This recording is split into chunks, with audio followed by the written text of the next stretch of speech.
ထာဝရဘုရားသည်ကောင်းမြတ်တော်မူ၍ယူနာတော်စင်မြဲတည်အတွက်ကြောင့်ထာဝရဘုရားရဲ့နာမတော်ကိုကျွန်တော်ရှေးဥစွာချီးမွမ်းပါတယ်။အပတ်စဉ်ကျွန်တော်တို့တနင်္လာနေ့မှာပြုလုပ်နေကြဖြစ်တဲ့နဝေရိမိတ်ကာရရဲ့တမန်ကျမ်းစာသင်ကြားခြင်းမှုရာတစ်ဖန်ပြန်လည်အစပြုနိုင်ဖို့ရန်အတွက်ကျွန်တော်နှုတ်ကပတ်တော်မြတ်တစ်ချက်ကိုရှေးဥစွာဖတ်ကြားပေးခြင်းပါတယ်။ဟေဘရဲဩဝါဒစာခန်းကြီး7အပိုင်းငယ်6ဟေဘရဲဩဝါဒစာခန်းကြီး7အပိုင်းငယ်6ယုံကြည်ခြင်းမရှိလျှင်ဘုရားသခင်ဤစိတ်တော်နှင့်မတွေ့နိုင်အကြောင်းမူကားဘုရားသခင်အထံတော်သို့ချီးကပ်သောသူသည်ဘုရားသခင်ရှိတော်မူသည်ကို၎င်းကိုတော်ကိုရှာသောသူအားအကျိုးပေးတော်မူသည်ကို၎င်းယုံကြည်ရမည်အထူးသဖြင့်ယုံကြည်ခြင်းမရှိလျှင်ဘုရားသခင်ဤစိတ်တော်နှင့်မတွေ့နိုင်ဖတ်သွားတဲ့နှုတ်ကပတ်တော်ဟာခေတ်ဆက်ဆက်ဘုရားရှင်ကောင်းချီးပေးလာတဲ့နှုတ်ကပတ်တော်များဖြစ်တဲ့အတွက်ကြောင့်ကြားနာတဲ့အတ္တပြည်ပေါ်မှာဘုရားသခင်အတိတ်တဖန်ပြန်လဲကောင်းချီးပေးပါစေတော့နှုတ်ကပတ်တော်တဲ့ခဏစတောင်းအနံ့ကြပါစို့အဖဖျားကိုရော့ကိုကျေးဇူးတင်တယ်ကျေးဇူးတော်ပေါင်းကိုချီးမွမ်းပါတယ်ဒီနေ့ညမှာလဲဒါတို့ဒီချင်းချက်တဲ့အတိုင်းနာမတော်၌စုယုံပြီးတော့မှနှုတ်ကပတ်တော်လေ့လာခြင်းအဖြစ်နှုတ်ကပတ်တော်ခံယူခြင်းအဖြစ်ဒါတို့ဒီကိုရော့ကိုကိုးကွယ်ဖို့ရန်ဖြစ်ပါတယ်ခေဆက်ဆက်နှုတ်ကပတ်တော်အဖြစ်စကားပြောတဲ့ဖျားတိဆောက်တဲ့ဖျားကောင်းကြီးမင်္ဂလာဖြစ်စေတဲ့ဖျားဒီချိန်တိုင်းမှာလဲနှုတ်ကပတ်တော်အဖြစ်ဒါတို့ကိုဆက်လက်ပြီးတော့မှတွင်တင်စကားပြောမှဖြစ်တဲ့အတွက်ဂုဏ်ကျေးဇူးတော်ပေါင်းကိုချီးမွမ်းပါတယ်နောက်ဆက်တတ်တဲ့ဖြစ်စီတတ်တဲ့မောက်လက်တတ်တဲ့ယာမန်သမျှကိုယေရှုပြိုင်တဲ့သောနာမ၌စီတာလေးဖေရှားဖြစ်ပါတယ်ဘုရားသခင်ရဲ့ဘုန်းနဲ့တကွာနာမတော်တတ်တာထင်ရှားစေဖို့နှုတ်ကပတ်တော်လိလာခြင်းမှုရာကိုလက်တော်၌ပြန်လဲစက္ကန့်အနံ့တဲ့အခါမှာဘုရားသခင်ပြုတဲ့ကျေးဇူးကြီးမားကြောင့်ဝန်ခံလဲရှင်ယေရှုဘုရား၏သောနာမ၌ချီးမွမ်းတဲ့အချိန်တိုင်းကိုလက်တော်၌စက္ကန့်အနံ့ပါတယ်အဖထာဝရမြတ်တော်ဘုရားရှင်အာမင်ဘုရားသခင်ရဲ့ကျေးဇူးတော်ကိုကျွန်တော်ရှေးဥစွာချီးမွမ်းပါတယ်ဒီနေ့ကျွန်တော်ဟေဘရဲဝါဒစာခန်းကြီး7အပိုင်းငယ်6ကိုအခြေပြုပြီးတော့မှစိတ်တော်နှင့်တွေ့သောယုံကြည်ခြင်းဆိုတဲ့ခေါင်းစဉ်နဲ့နှုတ်ကပတ်တော်လေ့လာဖို့ရန်ကျွန်တော်ပြင်ဆင်ထားတာဖြစ်ပါတယ်ဒီနေ့အဓိကဝင်ငှမယ့်အကြောင်းအရာကတော့ဓမ္မရာဇဝင်တတိယဆောင်ခန်းကြီး7ခန်းကြီး18မှာပါတဲ့ Prophet Elisha ရဲ့အသက်တာကနေကျွန်တော်စိတ်တော်နဲ့တွေ့တဲ့ယုံကြည်ခြင်းရဲ့တွင်ပြင်လက္ခဏာတွေကိုကျွန်တော်ဖော်ပြသွားခြင်းတာဖြစ်ပါတယ်ဆိုတော့တမန်ကျမ်းစာမှာဟေဘရဲဩဝါဒစာရေးခဲ့တဲ့ဟေဘရဲဆရာကပြောလဲယုံကြည်ခြင်းမရှိရင်တဲ့ဖခင်ရဲ့စိတ်တော်နဲ့မတွေ့နိုင်ဘူးလို့ပြောပါတယ်ဆိုလိုချင်တာကယုံကြည်ခြင်းမှတပါမိသည့်အရာကမှဖန်ဆင်းရှင်ဘုရားသခင်ရဲ့စိတ်နှလုံးတော်ကိုခြေနှက်အောင်မလုပ်ပေးနိုင်ဘူးယုံကြည်ခြင်းဒီသာလင်ဖခင်ရဲ့စိတ်တော်ကိုထိတွေ့စေတဲ့အရာဆိုတော့ကျွန်တော်ဒီနေ့ဖော်ပြပေးချင်တာဖြစ်ပါတယ်ဒါကြောင့်ကျွန်တော်တို့ရဲ့နေ့စဉ်သက်တာမှာဘုရားစိတ်တော်နဲ့တွေ့တဲ့ယုံကြည်ခြင်းနဲ့ခရိယန်တယောက်အနေနဲ့ယုံကြည်သူတယောက်အနေနဲ့တန်ရှင်းသူတယောက်အနေနဲ့ထောက်မှတ်တော်သူတယောက်အနေနဲ့တွာလာကျင်လည်ဖို့ရန်အမတန်မှအရေးကြီးတယ်ဆိုတာကိုဒီနှုတ်ကပတ်တော်အပြီးကျွန်တော်ဖော်ပြပေးချင်တာဖြစ်ပါတယ်ဒါကြောင့်ကျွန်တော်အရင်ဆုံးနှုတ်ကပတ်တော်ရဲ့ခေါင်းစဉ်လေးကိုကျွန်တော်တက်ပေးချင်ပါတယ်စိတ်တော်နဲ့တွေ့သောယုံကြည်ခြင်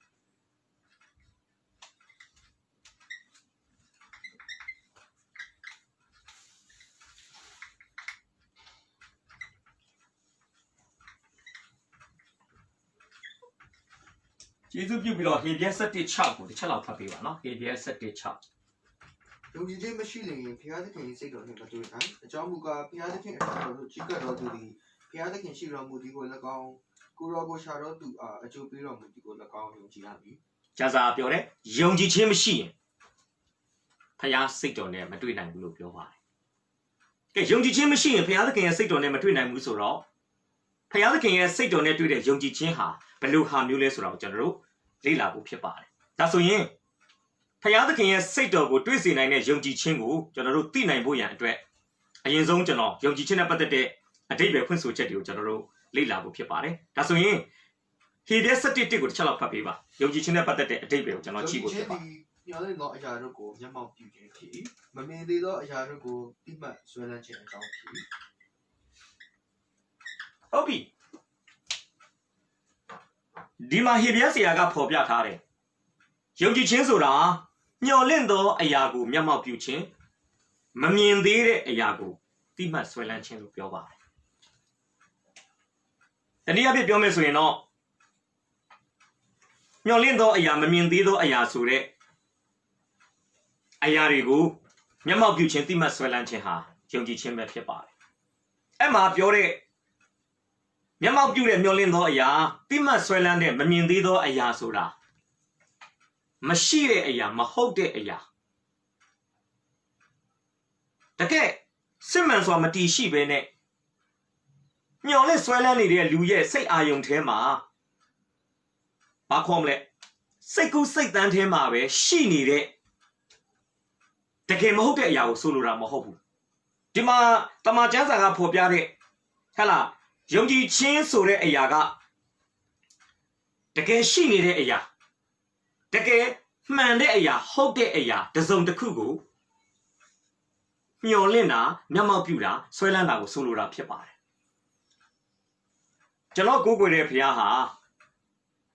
မရှိတဲ့အရာကိုကျွန်တော်တို့ကိုမဆွဲလန်းခိုင်းဘူးမဟုတ်တဲ့ဟာကြီးကိုကျွန်တော်တို့ကိုမျက်မှောက်မပြုခိုင်းဘူးကျွန်တော်ကိုးကွယ်တဲ့ဘုရားဟာတကယ်စစ်မှန်သောအရာများကိုသာသူ့သားသမီးတွေကိုမျက်မှောက်ပြုစေတဲ့ဘုရားတိမှတ်ဆွဲလန်းစေတဲ့ဘုရားဖြစ်တယ်ဆိုတော့ကျွန်တော်ဒီနေ့ဖော်ပြပေးချင်တာကယုံကြည်ခြင်းဆိုတာမျှော်လင့်သောအရာမမြင်သေးသောအရာကိုမျက်မှောက်ပြုခြင်းတိမှတ်ဆွဲလန်းခြင်းထိုမျှော်လင့်သောအရာမမြင်သေးသောအရာဆိုတာမရှိသောအရာမဟုတ်သောအရာမဟုတ်ဘဲနဲ့တကယ်ရှိတကယ်ဟုတ်သောအရာတကယ်ရှိတကယ်ဟုတ်သောအရာလို့ပြောပြီးမယ်မျက်စိနဲ့မြင်လားဆိုမမြင်ရသေးဘူးယုံကြည်ခြင်းနဲ့ပဲဖက်ယမ်းလို့ရတဲ့အရာတွေဖြစ်တယ်ဖခင်သခင်ရဲ့တတ်မှတ်ချက်ထဲမှာတော့အဲ့ဒီအရာကရှိထားပြီးသားကျွန်တော်တို့ရဲ့နေ့စဉ်အသက်တာနဲ့အတွေ့အကြုံမှာတော့အဲ့ဒါကြီးကရုပ်လုံးလာမပေါ်သေးဘူးဖခင်ရဲ့တတ်မှတ်ချက်ထဲမှာတော့ရှိထားပြီးသားဖခင်တတ်မှတ်ချက်ထဲမှာရှိထားတဲ့အရာကိုဖခင်သခင်ကနှုတ်ကပတ်တော်ကနေတဆင့်ကျွန်တော်တို့ကိုအသိပေးတဲ့အခါမှာအဲ့ဒီအရာပေါ်မှာကျွန်တော်တို့ကမျက်မှောက်ပြုလာဆွဲလန်းလာဖြစ်ပါတယ်ဥပမာကျွန်တော်တစ်ချက်လောက်အဲ့ဒါလည်းပတ်သက်ဖော်ပြပေးချင်တာရှိတယ်ယောမဩရစာခန်းကြီး၄ချက်လောက်ကြည့်ရအောင်နော်ယောမဩရစာခန်းကြီး၄ကျွန်တော်ဗမာကြည့်မလဲဆိုရင်အပိုင်ငယ်18ကနေပြီးတော့မှအပိုင်ငယ်21ပေါ့ယောမ4 18ကနေ21တစ်ချက်လောက်ဖတ်ပေးပါတင်ဤအမျိုးအနွယ်သည်ထိုသို့ဖြစ်လိုက်ပြီဟုသောရာရိတ်တော်အတိုင်းမိမိသည်လူမျိုးအများတို့၏အဖဖြစ်ပြီဟုညှော်လင့်เสียအကြောင်းမရှိပဲလျက်ယုံကြည်၍မျှော်လင့်သည်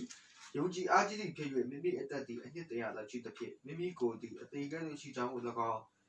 မိမိခင်ပွန်းဆာရာ၏ဝမ်းသည်တည်ကြောင်းကို၎င်းမအောင်ပေယုံမာသောစိတ်နှင့်ကင်း၍ဖျားသခင်ဂတိတော်ကိုတွေးတော်ခြင်းမရှိယုံကြည်အားကြီးသဖြင့်ဖျားသခင်ကိုချီးမွမ်း၍ဂတိထားတော်မူသောသူသည်ဂတိတော်အတိုင်းတတ်နိုင်တော်မူသည်ကိုစိတ်ဆွဲလန်းသည်ဒီမှာယုံကြည်ခြင်းနဲ့ပတ်သက်တဲ့အရာတစ်ခုကျွန်တော်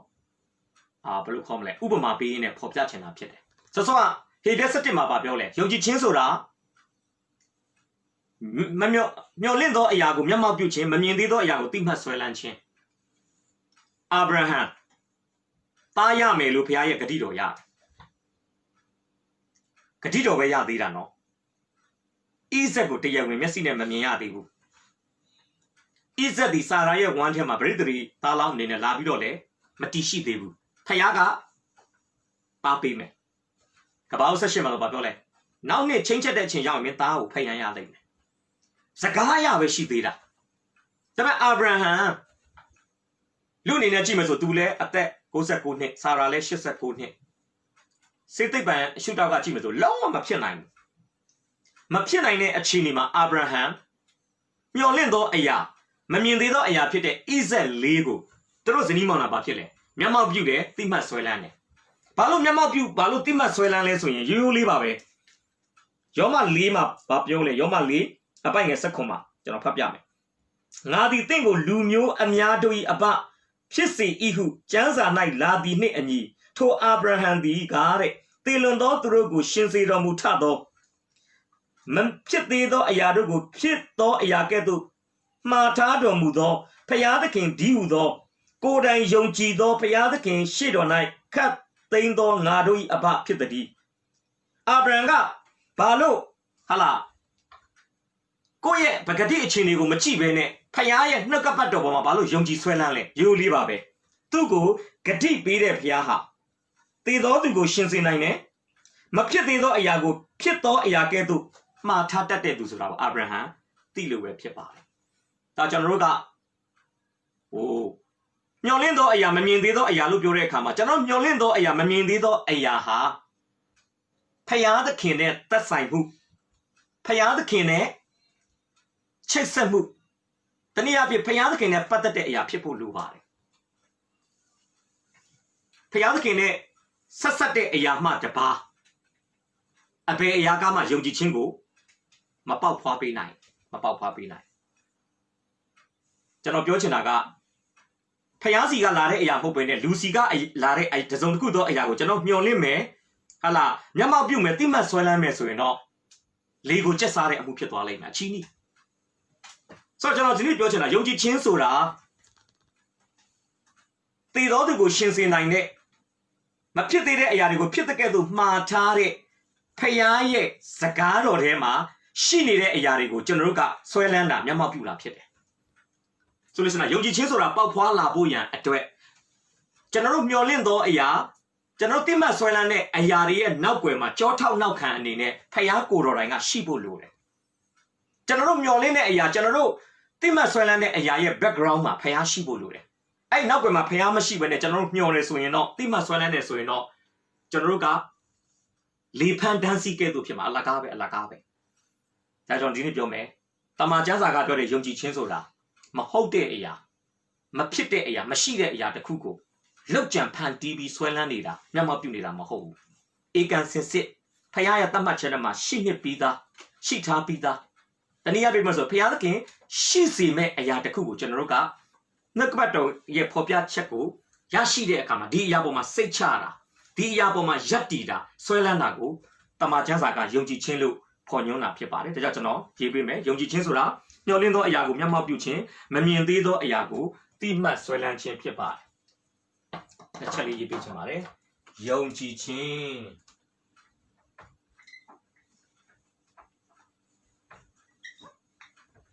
သူကနှစ်ခုလုပ်ပါတယ်ပထမတစ်ခုကမျှော်လင့်သောအရာနောက်တစ်ခုကတော့မမြင်သေးသောအရာ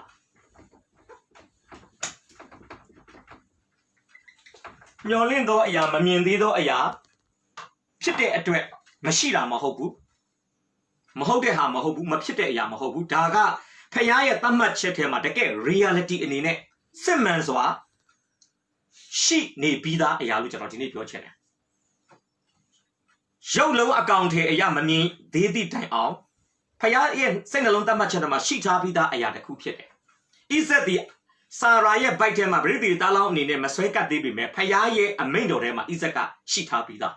အဲ့ဒီအရာကိုအာဗြဟံကဘာလုပ်ရတာလဲမျက်မှောက်ပြုရတာတိမှတ်ဆွဲလန်းရတာဖြစ်တယ်ကျွန်တော်ပြောချင်တာကယုံကြည်ခြင်းဆိုတဲ့အရာကျွန်တော်အသက်တာထဲမှာနေရာယူပေါက်ဖွာလာဖို့အတွက်ယုံကြည်ခြင်းကိုဖြစ်တည်စေတဲ့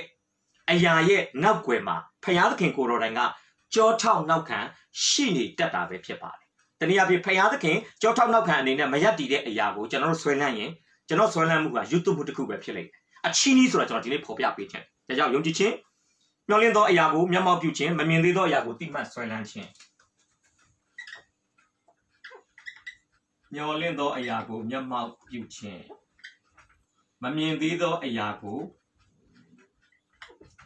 တိမှတ်ဆွဲလန်းခြင်းဒီပြည့်17စောစောကျွန်တော်ဖတ်သွားတယ်ယောမဩရစာခန်းကြီး4အပိုင်းငယ်7ကနေအပိုင်းငယ်21အတွင်းကျွန်တော်ကြည့်လို့ရှိရင်အကျေတဝင်းတွေ့ရမှာဖြစ်ပါတယ်အာဗြဟံဆွဲလန်းသောအရာများအာဗြဟံမျက်မှောက်ပြုသောအရာများဟာမဟုတ်တဲ့အရာမရှိတဲ့အရာကိုအာဗြဟံမျက်မှောက်ပြုဆွဲလန်းတာမဟုတ်ဘဲနဲ့ဖယားသခင်ရဲ့စိတ်လုံးသတ်မှတ်ချက်ထဲမှာရှိထားပြီးသားအရာကိုအာဗြဟံတိမှတ်ဆွဲလန်းတာဖြစ်ပါတယ်ကျွန်တော်ပြောချင်တာပါလေကျွန်တော်ကိုးကွယ်တဲ့ဘုရားယုံကြည်ခြင်းနဲ့အလုပ်လုပ်တဲ့ဘုရားဖြစ်တယ်ကပ္ပအောင်ကျမ်းခန်းကြီး1ပိုင်းငယ်3မှာအလင်းမဖြစ်သေးပါဘူးဒါဘုရားသခင်ကပြောလေအလင်းဖြစ်စေလို့ပြောတယ်အလင်းဖြစ်စေလို့ပြောတယ်အလင်းဖြစ်စေလို့ပြောတဲ့အခါမှာကျမ်းစာကဘာဖော်ပြလဲအလင်းဖြစ်နေ၏လို့ပြောပါတယ်ဘုရားရှင်နာမတာရေးပုံကြည့်ပါစေ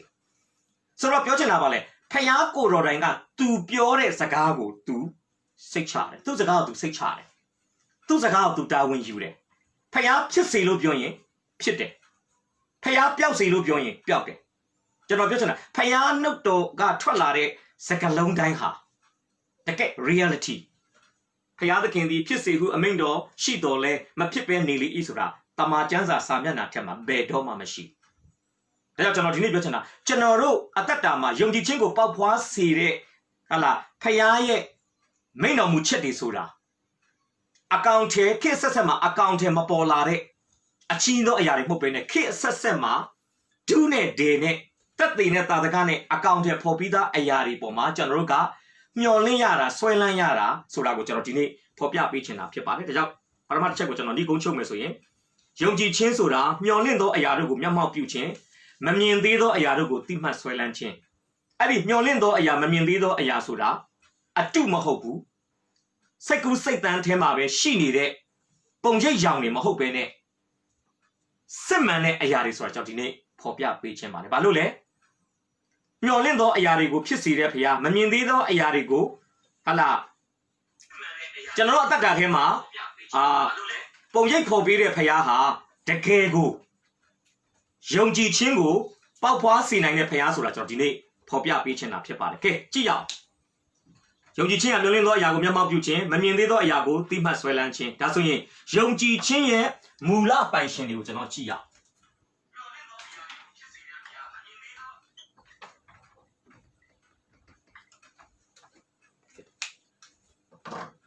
ယောမစနစ်3တစ်ချက်လောက်ကြည့်ပြပါနော်ယောမစနစ်3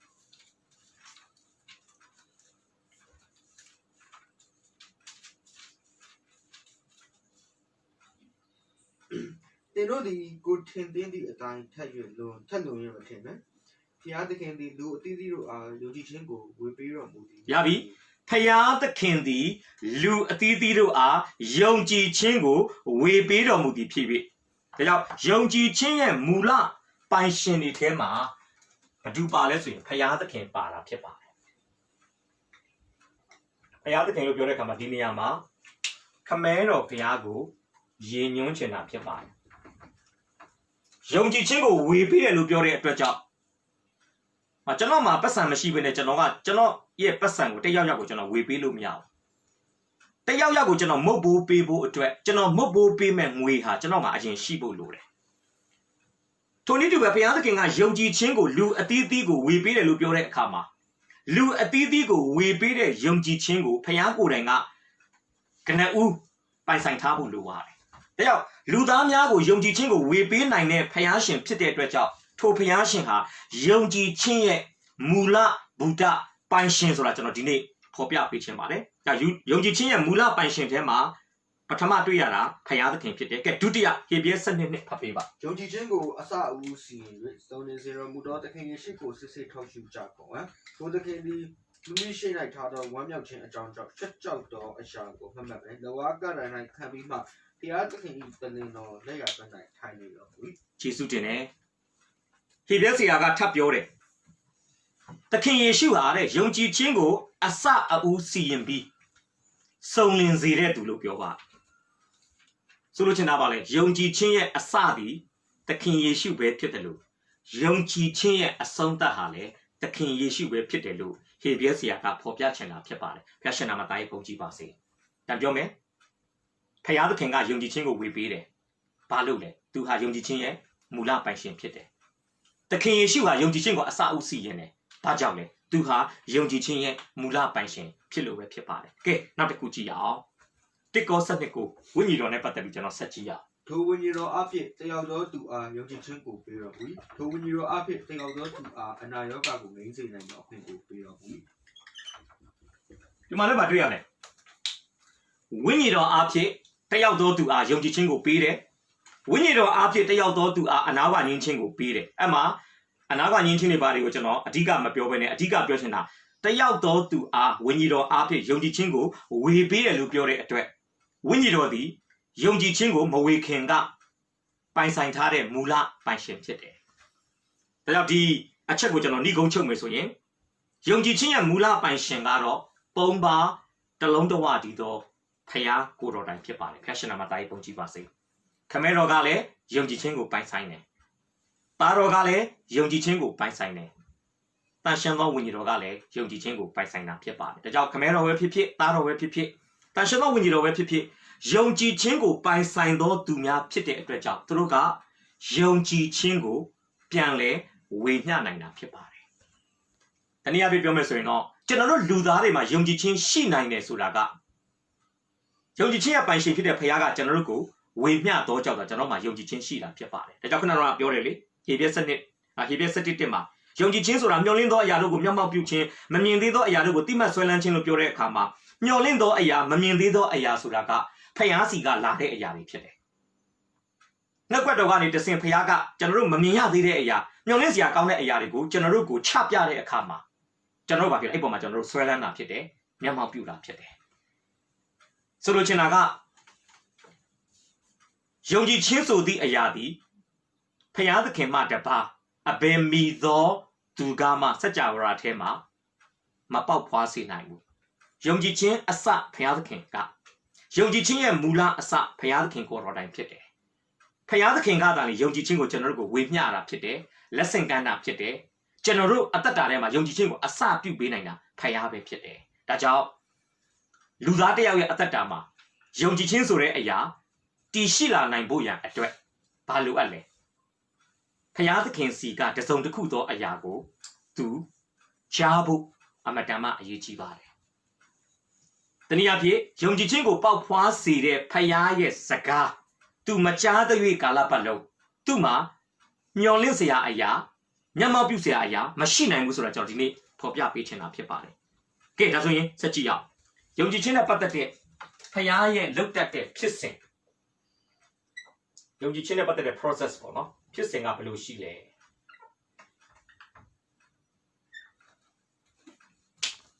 ယောမ10စက္ကွန်ဖတ်ပေးပါတို့ဖြစ်၍ယုံကြည်ခြင်းသည်ကြားနာခြင်းအားဖြင့်ဖြစ်၏ကြားနာခြင်းသည်လည်းဘုရားသခင်စကားတော်အားဖြင့်ဖြစ်၏ဟုတ်ပြီယုံကြည်ခြင်းသည်ကြားနာခြင်းသည်ဘုရားရဲ့စကားဒါဘုရားသခင်ကယုံကြည်ခြင်းကိုလက်ဆင့်ကမ်းတဲ့အခါမှာဘယ်လိုလက်ဆင့်ကမ်းတတ်လဲဆိုရင်ဘုရားသခင်ကယုံကြည်ခြင်းကိုပေးတဲ့အခါမှာသူ့ရဲ့စကားတော့တနည်းအားဖြင့်ဆိုရင်ကျမ်းစာပေါ့ကျွန်တော်လက်ထဲမှာရှိတဲ့တမန်ကျမ်းစာ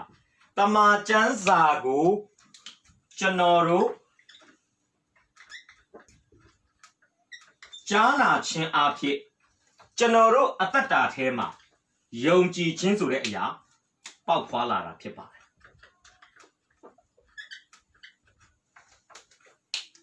ဆိုလိုချင်တာက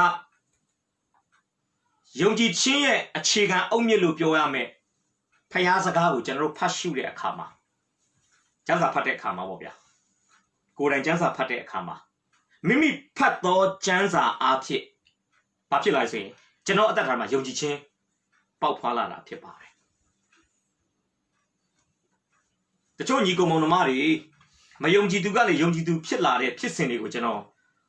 လေ့လာတဲ့အခါမှာတချို့ကသူတို့ကိုတရားဟောဆရာမရှိဘူးနော်ကျမ်းစာလေ့လာရင်းနဲ့ကျမ်းစာကိုဖတ်ရင်းနဲ့အတ္တတာပြောင်းလဲတာဖြစ်တယ်ဆိုလို့ချင်တာယုံကြည်ခြင်းရဲ့အခြေခံအုတ်မြစ်ဖြစ်တဲ့ဘာလို့ယုံကြည်ခြင်းဒီကြားနာခြင်းဒီဘုရားစကားလို့ပြောတာ哦ယုံကြည်ခြင်းကိုပေါက်ဖွားစေတဲ့ယုံကြည်ခြင်းရဲ့အခြေခံအုတ်မြစ်ဖြစ်တဲ့ကျမ်းစာကိုဖတ်နေရင်းနဲ့တန်ရှင်သောဝိညာဉ်တော်အလုတ်လုတ်တဲ့အခါမှာသူဖတ်သောကျမ်းစာကိုသူသဘောပေါက်ပြီးတော့သူ့အတ္တတာထဲမှာတမလွန်နဲ့ပတ်သက်ပြီးတော့မှစိတ်ချမှုတွေရလာတယ်သူ့ရဲ့အနာဂတ်နဲ့ပတ်သက်ပြီးတော့မှဟလာငြိမ်သက်ခြင်းတွေခံစားရတယ်အဲ့ဒါကတနည်းအားဖြင့်ပြောမယ်ဆိုရင်တမန်ကျမ်းစာကိုဖတ်ရှုခြင်းအပြင်လက်ခံရရှိတဲ့ယုံကြည်ခြင်းဖြစ်တယ်ဒါကြောင့်ယုံကြည်ခြင်းလူသားတစ်ယောက်ရဲ့အတ္တတာထဲဝင်ရောက်လာတဲ့အခါမှာဖခင်စကားကိုကြားနာခြင်းအပြင်ဝင်ရောက်လာတာရှိတယ်ကြားနာခြင်းလို့ကျွန်တော်ဒီမှာသုံးတဲ့အခါမှာတနည်းအားဖြင့်ပြောမယ်ဆိုရင်တော့ကျွန်တော်တို့ဖတ်ရှုတာကိုကျွန်တော်ရည်ညွှန်းတာဖြစ်ပါတယ်ကျမ်းစာကိုကျွန်တော်အတန်ထွက်ပြီးဖတ်တယ်ဆိုပါစို့စိတ်ထဲကဖတ်အတန်ထွက်ပြီးဖတ်ကိုဖတ်တော့တမန်ကျမ်းစာရဲ့အတန်ထွက်ကိုကျွန်တော်တို့ရဲ့စိတ်ဝိညာဉ်မှာကျွန်တော်ပြန်ကြားနေတာဖြစ်တယ်နော်ကျွန်တော်တို့ဗဇက်ကနေအတန်ထွက်မဖတ်ပဲနဲ့ဟလာကျမ်းစာကိုကျွန်တော်ဒီတိုင်းဖတ်ရင်လေကိုဖတ်တော့အရာရဲ့အတန်ကိုကျွန်တော်တို့ရဲ့စိတ်ဝိညာဉ်မှာကျွန်တော်ကြားရတယ်အဲ့ကြားနာခြင်းအပြင်ကျွန်တော်ဘာဖြစ်လဲယုံကြည်ခြင်းဖြစ်လာတယ်ကဲနောက်တစ်ခုကတော့ယောမ10:14အဲ့ဒါကတော့ယုံကြည်ခြင်းအတ္တတာထဲဝင်ရောက်လာတဲ့နောက်ထပ်ပုံစံတစ်ခုကြည့်ရအောင်တို့ရတွင်မယုံကြည်ရင်အပေတို့ပထနာပြုနိုင်ပြီတတိမကြားရင်အပေတို့ယုံကြည်နိုင်ပြီဟောပြောသူမရှိရင်အပေတို့ကြားနိုင်ပြီနောက်တစ်ခုကတော့ယုံကြည်ခြင်းကျွန်တော်အတ္တတာထဲဝင်ရောက်လာတာကစကားတော်အတိုင်း好表情，因为给你家里片没，好啦，特地看来用几度的片没，地度的个把路没嘞，因为给你平时个我的今天看嘛嘛家里的度的个，这样好没，讲啥变没，啊这喽，个人讲啥拍比家的啊，但啊喽啊对天嘛，个谁问你嘛，个家里的啊但呀。သူများဟောပြောလို့ကြားတာကြတော့တကယ့်ကိုကျွန်တော်တို့ဟလာရုပ်ခန္ဓာမှာရှိတဲ့ပဂတိနားနဲ့ကြားရတဲ့အရာဖြစ်တယ်ဆိုတော့ကြားပြီးတော့စကားတော်တိုင်းဟောတဲ့အခါမှာဘာဖြစ်လဲကြားနာတယ်ကြားနာပြီးတော့မှဘာဖြစ်လဲဆိုယုံကြည်ခြင်းဖြစ်လာတာဖြစ်တယ်ဒါကြောင့်ယုံကြည်ခြင်းရဲ့မူလပိုင်ရှင်ဖြစ်တဲ့ခမဲတော်သားတော်တန်ရှင်းသောဝိညာဉ်တော်ဘုရားကလူသားများကိုယုံကြည်ခြင်းကိုဝေမျှတဲ့အခါမှာကျမ်းစာဖတ်ရှုရင်းနဲ့လေယုံကြည်ခြင်းကိုကျွန်တော်တို့လက်ခံရရှိနိုင်တယ်လို့တမန်ကျမ်းစာနဲ့အညီတမန်ကျမ်းစာအတိုင်းဝေငှတဲ့ဓမ္မဒေသနာတွေတမန်ကျမ်းစာသင်ကြားတဲ့သင်တန်းတွေမှာတက်ရောက်ခြင်းအဖြစ်ကျွန်တော်တို့ရဲ့အသက်တာထဲမှာယုံကြည်ခြင်းပေါက်ဖွားနိုင်တယ်ဆိုတော့ကျွန်တော်ဒီနေ့ဖော်ပြပေးခြင်းပါတယ်ဒါကြောင့်ခရစ်သခင်သည်ကျမ်းစာကိုဖတ်ရှုခြင်းအဖြစ်ယုံကြည်ခြင်းကိုဝေမျှတယ်ခရစ်သခင်သည်ကျမ်းစာနဲ့အညီဝေငှတဲ့နှုတ်ကပတ်တော်ဒေသနာတွေကိုကျွန်တော်တို့ကြားနာစေခြင်းအဖြစ်ယုံကြည်ခြင်းကိုသူကဝေငှပေးနေတာဖြစ်ပါတယ်။ဒါကတော့ယောမ10စက္ကွန်ရဲ့ဖြစ်စဉ်ဖြစ်ပြီးဒါကတော့ယောမ10 14ဖြစ်ပါတယ်။ယောမ10 14မှာပြောလဲမယုံကြည်ရင်ဘယ်လိုပထနာပြုမလဲတဲ့။တည်င်းမကြရင်ဘယ်လိုယုံမှာလဲတဲ့။ဟောပြောသောသူမရှိရင်ဘယ်လိုကြားမှာလဲတဲ့။လူကိုမစေလွတ်ရင်ဘယ်လိုဟောပြောမှာလဲလူတယောက်ရဲ့ဟောပြောခြင်းအဖြစ်လူတယောက်ကကြားပြီးတော့မှအသက်တာပြောင်းလဲတာဟောတော်သူကသူ့ကိုယ်ပိုင်စကားလုံးတွေမဟုတ်ဘူးနော်သူထင်တာတွေသူမြင်တာတွေသူခတ်မှန်းတာတွေသူပြောတာမဟုတ်ဘူးသူနားလေသဘောပေါက်တဲ့တမန်ကျမ်းစာသူ့အသက်တာထဲမှာယုံကြည်ခြင်းကိုပေါက်ဖွားစေတဲ့တမန်ကျမ်းစာကိုရိုးရိုးလေးပဲသူနားလေတဲ့အတိုင်းသဘောပေါက်တဲ့အတိုင်းနောက်တစ်ယောက်ကိုသူကပြန်ပြောပြတာအဲ့ခါမှာနောက်တစ်ယောက်ကထပ်သဘောပေါက်ပြီးထပ်ပြောင်းလဲတယ်အဲ့ဒါကယုံကြည်ခြင်းရဲ့ဖြစ်စဉ်ကအဲ့ပုံစံနဲ့သွားတာဖြစ်တယ်။ဒါပြန်ပြောမယ်။ဘုရားသခင်သည်တမန်ကျမ်းစာကိုကျွန်တော်တို့ဖတ်ရှုတဲ့အခါမှာကျွန်တော်တို့ကိုယုံကြည်ခြင်းဝေငှပေးတယ်။ထို့နည်းတူပဲတမန်ကျမ်းစာနဲ့အညီဝေငှတဲ့တရားဟောချက်တွေကိုကြားတဲ့အခါမှာဘုရားကယုံကြည်ခြင်းကိုကျွန်တော်တို့ကိုဝေမျှပေးတာဖြစ်ပါတယ်။ကဲနောက်တစ်ခုကြည့်ရအောင်။ယောမ1စက္ကွန်ဖတ်ပေးပါ။ယောမ1စက္ကွန်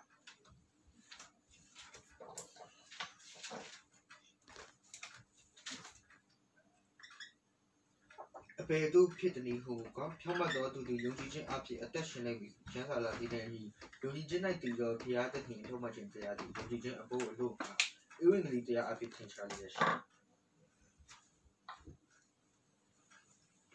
အဲ့လိုပြန်ဖတ်ပြချင်ပါတယ်ယောမဩဝါဒစာခန်းကြီး1ပိုင်းငယ်7မှာအဘယ်သို့ဖြစ်သည်ဟုမူကားတဲ့ဖြောင့်မတ်တော်သူသည်ယုံကြည်ခြင်းအဖြစ်အသက်ရှင်လိမ့်မည်ဟုကျမ်းစာလာသည်နှင့်အညီယုံကြည်ခြင်း၌တည်သောဘုရားသခင်၏ဖြောင့်မတ်ခြင်းတရားသည်ယုံကြည်ခြင်းအဖို့အလို့ငါဧဝံဂေလိတရားအဖြစ်ထင်ရှားလျက်ရှိ၏အင်္ဂလိပ်ကျမ်းစာမှာတော့ from faith to faith လို့ပြောပါတယ်တနည်းအားဖြင့်ပြောချင်တာကပါလေကျွန်တော်တို့ရဲ့ယုံကြည်ခြင်းခရီးစဉ်ဟာဧဝံဂေလိတရားကိုကြားပြီးတော့ပြောင်းလဲတာနဲ့ရပ်သွားတာမဟုတ်ဘူးကျွန်တော်တို့ရဲ့ယုံကြည်ခြင်းခရီးစဉ်ဟာဧဝံဂေလိတရားကိုကြားပြီးယုံကြည်တဲ့အချိန်ကနေအစပြုပြီးတော့ချီဆောင်ခြင်းနေ့ရက်အထိ from faith to faith ယုံကြည်ခြင်းမှယုံကြည်ခြင်းသို့ဆက်လက်ပြီးတော့မှတိုးတက်နေတဲ့တိုးပွားနေတဲ့ဆက်လက်ပြီးတော့မှခြိတက်နေတဲ့ယုံကြည်ခြင်းဆိုတာကြောင့်ဒီနေ့ဖော်ပြပေးခြင်းပါတယ်ခရိယန်ဓမ္မတေတပုတ်ရှိပါတယ်တချို့လဲဂျာဘူးနာဝရှိပါလိမ့်မယ်အဲ့ဒါပါဆိုရင်တာ၍မြင့်ရာကုန်းမြင့်ပေါ်မှာ higher ground ကောင်းကင်လမ်းကိုကြိုးစားတက်မယ်တချို့ကအဲ့တချင်းရဲ့စတ်ထားတဲ့သူရဲ့မူလဆိုလိုရင်းကိုမသိတော့ကောင်းကင်လမ်းဆိုတာကြိုးစားပြီးမတက်ရဘူးကိုးစားပြီးတက်ရမယ်ဆိုပြီးတော့မှဓမ္မတေးကိုလှောင်ပြောင်ပြီးတော့မှတချို့ကလည်းပြောလေးပြောထားရှိတယ်ဒီနေရာမှာဒီတချင်းကိုစတ်တဲ့အခါမှာကယ်တင်ချင်းအခန်းကဏ္ဍအတွက်တေးရေးစရာကစတ်ထားတာမဟုတ်ဘူးမဟုတ်ဘဲနဲ့ခရိယန်အသက်တာအတွက်ဖြစ်ပါတယ်ခရိယန်အသက်တာဆိုတာ higher ground 2019ဝิญญရေးရာအခြေအနေအဆင့်တန်းထက်2020မှာတာ၍မြင့်မားလာရမယ်ကျွန်တော်ရဲ့ယုံကြည်ခြင်းကဘာဖြစ်လာမလဲတိုးတက်လာရမယ်ပြောင်းလဲကာစားယုံကြည်ခြင်းကလည်းဒီတိုင်းပဲပြောင်းလဲပြီး9နှစ်လည်းဒီတိုင်းပဲအဲ့လိုမဖြစ်ရအောင်ယုံကြည်ခြင်းဆိုတဲ့အရာဟာ from faith to faith ယုံကြည်ခြင်းမှယုံကြည်ခြင်းတို့ယုံကြည်ခြင်းမှယုံကြည်ခြင်းတို့အတ္တတာထဲမှာတိုးပွားနေရမှာဖြစ်ပါတယ်ဒါကြောင့်ယုံကြည်ခြင်းဆိုတာလက်ခံရရှိပြီးတာနဲ့ဂိတ်ဆုံးသွားတာမဟုတ်ကျွန်တော်ဧဝံဂေလိတရားကိုကြားတယ်ခရစ်တော်ကျွန်တော်ယုံကြည်ပြီးယုံကြည်ခြင်းမှာကျွန်တော်ပန်းတိုင်ရောက်သွားပြီဆိုတာမဟုတ်ဘူးဗျခရစ်တော်ကိုယုံကြည်တယ်ဆိုတာဧဝံဂေလိတရားကိုလက်ခံတယ်ဆိုတာယုံကြည်ခြင်းခရီးစဉ်ကိုမိတ်ဆွေကစပြီးတာထွက်တာဖြစ်တယ်ဘယ်အထိထွက်ရမလဲချီဆောင်ခြင်းအထိ from faith to faith သွားနေရမှာတောက်လျှောက်အနေအညင်အတက်ကြဝိညာဉ်ရအတွေ့အကြုံတွေထဲမှာချိုတဲ့ခါတဲ့ဝิญญဉ်ပိုင်းဆိုင်ရာအတွေ့အကြုံတွေထဲမှာမိတ်ဆွေကဘာလုပ်ရမလဲယုံကြည်ခြင်းကမှကြီးထွားနေရမှာအခြေအနေကောင်းရင်လည်းယုံကြည်ခြင်းကရှင်သန်နေရမယ်အခြေအနေမကောင်းရင်လည်းယုံကြည်ခြင်းကကြန့်ခိုင်နေရမယ်အဲ့လိုသွားရမှာဖြစ်တယ်ဒါဆိုကျွန်တော်ကြည့်အောင်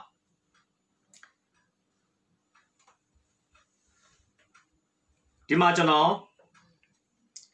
ဒေါက်တာဝီမင်တန်ရဲ့ Women Guide to the Bible စာအုပ်ကပြောထားတဲ့အရာပေါ့နော်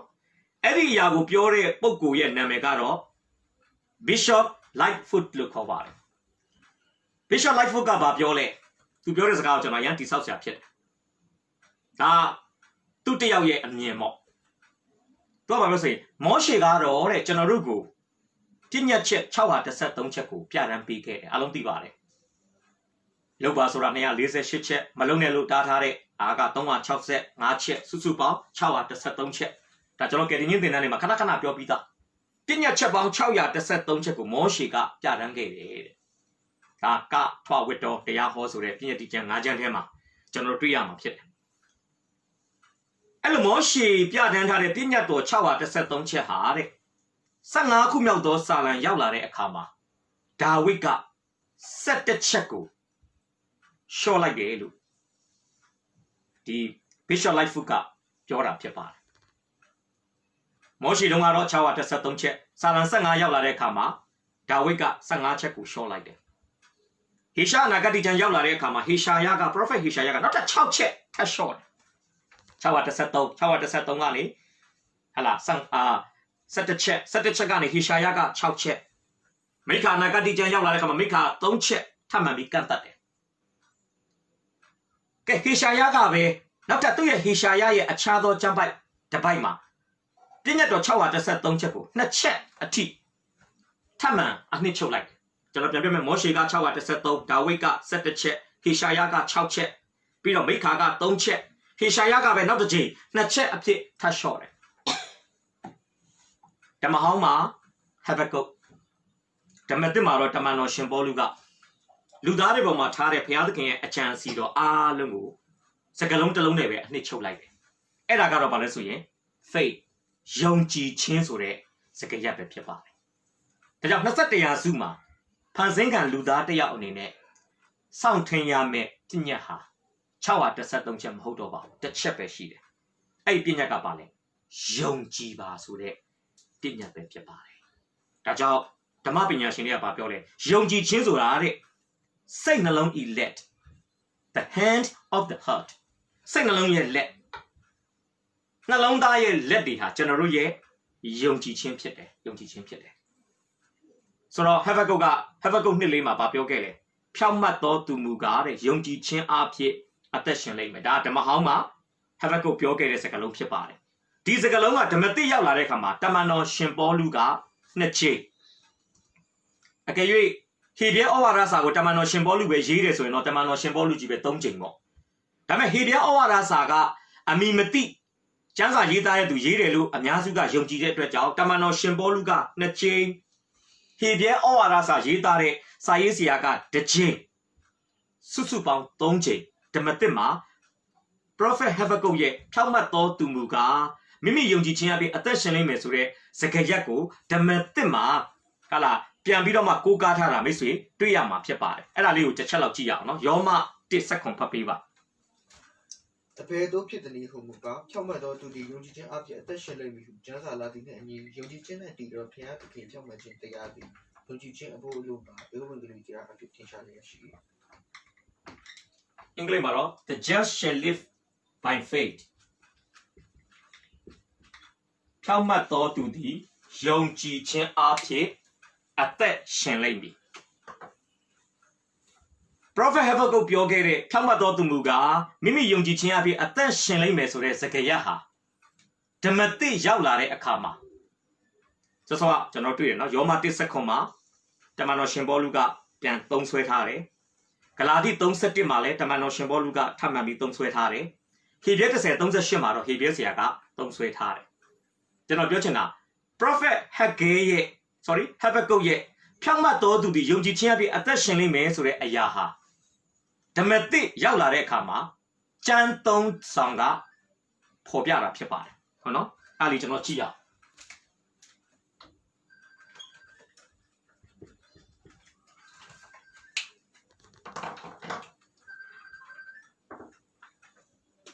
ကျွန်တော်အဲ့ဒါကြည့်ရအောင်နော်ဂလာတိ3:7ပါဖတ်ပေးပါဂလာတိ3:7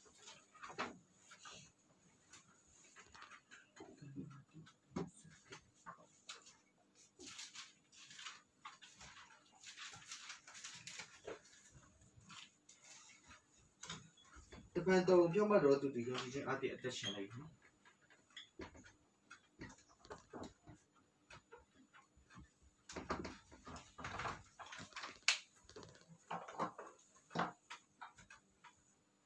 ဒေါက်တာဝင်းမင်တန်ကတော့ဗာပြောလဲဆိုရင် Prophet Habakkuk ရဲ့ဖြောင့်မတ်သောသူသည်ယုံကြည်ခြင်းအဖြစ်အသက်ရှင်လိမ့်မယ်ဆိုတဲ့ကျမ်းစာသားကိုလည်းဓမ္မသစ်ရောက်လာတဲ့အခါမှာကျမ်း3ဆောင်ကပိုင်းခြားလိုက်တယ်ယောမ1:9ကတော့အဓိကဗာပြောချင်လဲဖြောင့်မတ်သောသူသည်ဆိုတဲ့အကြောင်းဖြစ်ပါတယ်ယောမ1:9ကပြောချင်တာဖြောင့်မတ်သောသူသည်ဂလာတိ3:7ကပြောတဲ့အရာကတော့အသက်ရှင်လိမ့်မယ်ဆိုတဲ့အပိုင်းဟေဒဲဩဝါဒစာကပြောမဲ့အရာကတော့ယုံကြည်ခြင်းအဖြစ်ဒါကြောင့်ဟေဒဲဩဝါဒစာသည်ယုံကြည်ခြင်းနဲ့ပတ်သက်ပြီးအထင်ကရဖြစ်တဲ့ကျမ်းတစ်စောင်ဖြစ်တယ်ဂလာတိဩဝါဒစာကတော့အသက်ရှင်ခြင်းနဲ့ပတ်သက်ပြီးအထင်ကရဖြစ်တယ်ယောမဩဝါဒစာကတော့ဖြောင့်မတ်သောသူဟာဘလို့လူလဲဆိုတာကိုအဓိကဖော်ညွှန်းတဲ့ကျမ်းတစ်စောင်ဖြစ်ပါတယ်ဒါကျွန်တော်ပြန်ပြောမယ်ယုံကြည်ခြင်းဆိုတာကယ်တင်ခြင်းရောက်တဲ့နေ့မှာအဆုံးသတ်သွားတဲ့အမှုရာမဟုတ်ဘဲနဲ့ယုံကြည်ခြင်းဆိုတာကယ်တင်ခြင်းမှသည်ချီဆောင်ခြင်းအထိကဘာမြေကြီးပေါ်မှာယုံကြည်ခြင်းမှယုံကြည်ခြင်းတို့ဆိုတဲ့တမန်ကျမ်းစာလာသည့်အတိုင်းစင်ဆက်မပြတ်တိုးတက်တိုးပွားနေရမယ့်အရာဖြစ်တယ်ဆိုတာကျွန်တော်ဖော်ပြပေးခြင်းပါတယ်ကဲနောက်တစ်ချက်ကယုံကြည်ခြင်းနဲ့ပတ်သက်တဲ့အမျိုးအစား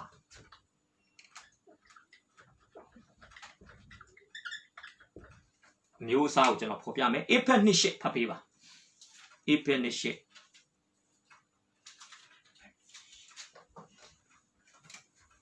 ယုံကြည်သောအပြင်ကျေးဇူးတော်ကြောင့်ကယ်တင်ခြင်းတို့ရောက်ရ၏ကိုယ်အလိုလည်းရောက်သည်မဟုတ်ဘုရားသခင်တနာတော်မူရာဖြစ်သည်အေဖက်နှစ်ရှစ်မှာဖော်ပြတဲ့ယုံကြည်ခြင်းကတော့ saving faith လို့ခေါ်တဲ့ကယ်တင်ခြင်းတို့ရောက်စေသောယုံကြည်ခြင်းဖြစ်ပါတယ်ကယ်တင်ခြင်းတို့ရောက်စေသောယုံကြည်ခြင်းဆိုတာခရိယန်တစ်ယောက်ရဲ့ဘဝမှာတစ်သက်လုံးမှာတစ်ခါပဲလုပ်တယ်အေဖက်13ကဘာပြောလဲဧဝံဂေလိတရားကိုကြားပြီးဧဝံဂေလိတရားထဲမှာပါတဲ့အဓိကပုဂ္ဂိုလ်တော်များဖြစ်တဲ့ခရစ်တော်ကိုယုံကြည်တဲ့အခါမှာတန်ရှင်သောဝိညာဉ်တော်ကယုံကြည်ခြင်းနဲ့ဧဝံဂေလိတရားကိုတုံ့ပြန်တဲ့သူရဲ့အသက်တာမှာတစိမ့်ခတ်တယ်လို့ပြောတာ။ဒါကြောင့်ဒီဧဝံဂေလိတရားကိုယုံကြည်တဲ့ယုံကြည်ခြင်းဆိုတာလူသားတစ်ယောက်အတွက်တဘဝစာတစ်ခါပဲလိုတယ်။ဒါကယ်တင်ခြင်းတို့ရောက်စေသောယုံကြည်ခြင်းဆိုတာတစ်ချိန်တစ်ခါသာလိုအပ်တဲ့ယုံကြည်ခြင်းဖြစ်တယ်။ဒါပေမဲ့နေ့စဉ်အသက်တာယုံကြည်ခြင်းလို့ပြောတဲ့အသက်ရှင်ခြင်းနဲ့ဆက်ဆိုင်တဲ့ living faith အသက်ရှင်ခြင်းနဲ့ဆက်ဆိုင်တဲ့ယုံကြည်ခြင်းကတော့ဘောင်းကဲဖြစ်တဲ့နေ့ကနေချီဆောင်ခြင်းနေ့အထိလိုအပ်တာဖြစ်ပါတယ်အဲ့ဒါကျမ်းစာမှာဟေဘရဲ10:38တစ်ချက်လောက်ဖတ်ပေးပါနော်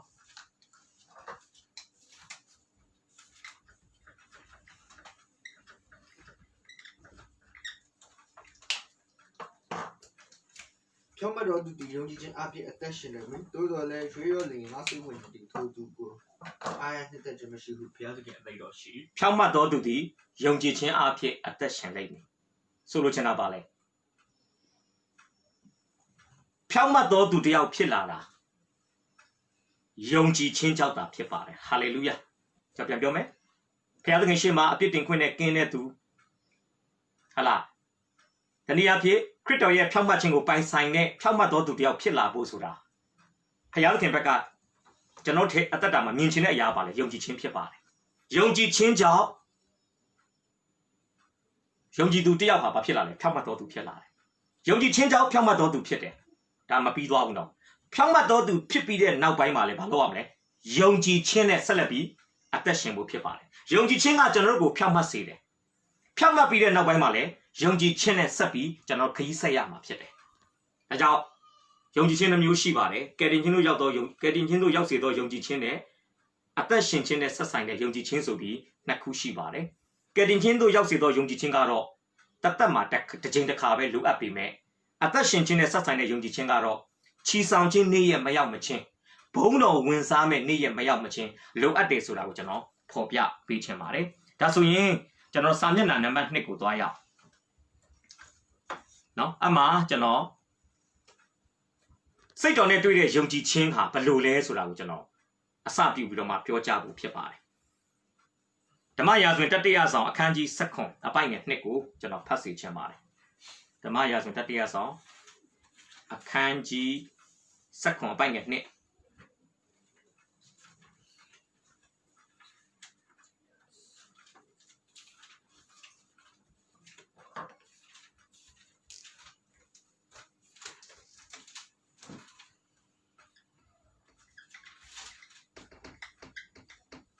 ထာဝရဘုရား၏နှုတ်ကပတ်တော်သည်အေလိယသို့ရောက်လာ၏ဟ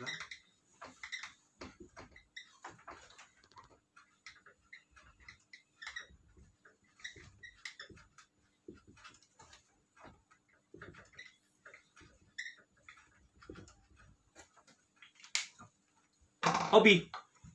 စိတ်တော်နဲ့တွေ့တဲ့ယုံကြည်ခြင်းကဘယ်လိုမျိုးလဲနံပါတ်1ဖျားသခင်၏စကားတော်ကိုကြားနာခြင်းအဖြစ်ရရှိတဲ့ယုံကြည်ခြင်းပဲဖြစ်ပါတယ်ဖျားရှင်နာမသားရေးပုံကြည်ပါစေကြားနာခြင်းမရှိရင်ယုံကြည်ခြင်းမရှိနိုင်မိတ်ဆွေကျမ်းစာမဖတ်ရင်ကျွန်တော်ကျမ်းစာမဖတ်ရင်ကျွန်တော်မှယုံကြည်ခြင်းမရှိနိုင်မိတ်ဆွေဓမ္မဒေသနာတွေကိုနားမထောင်ဘူးဆိုရင်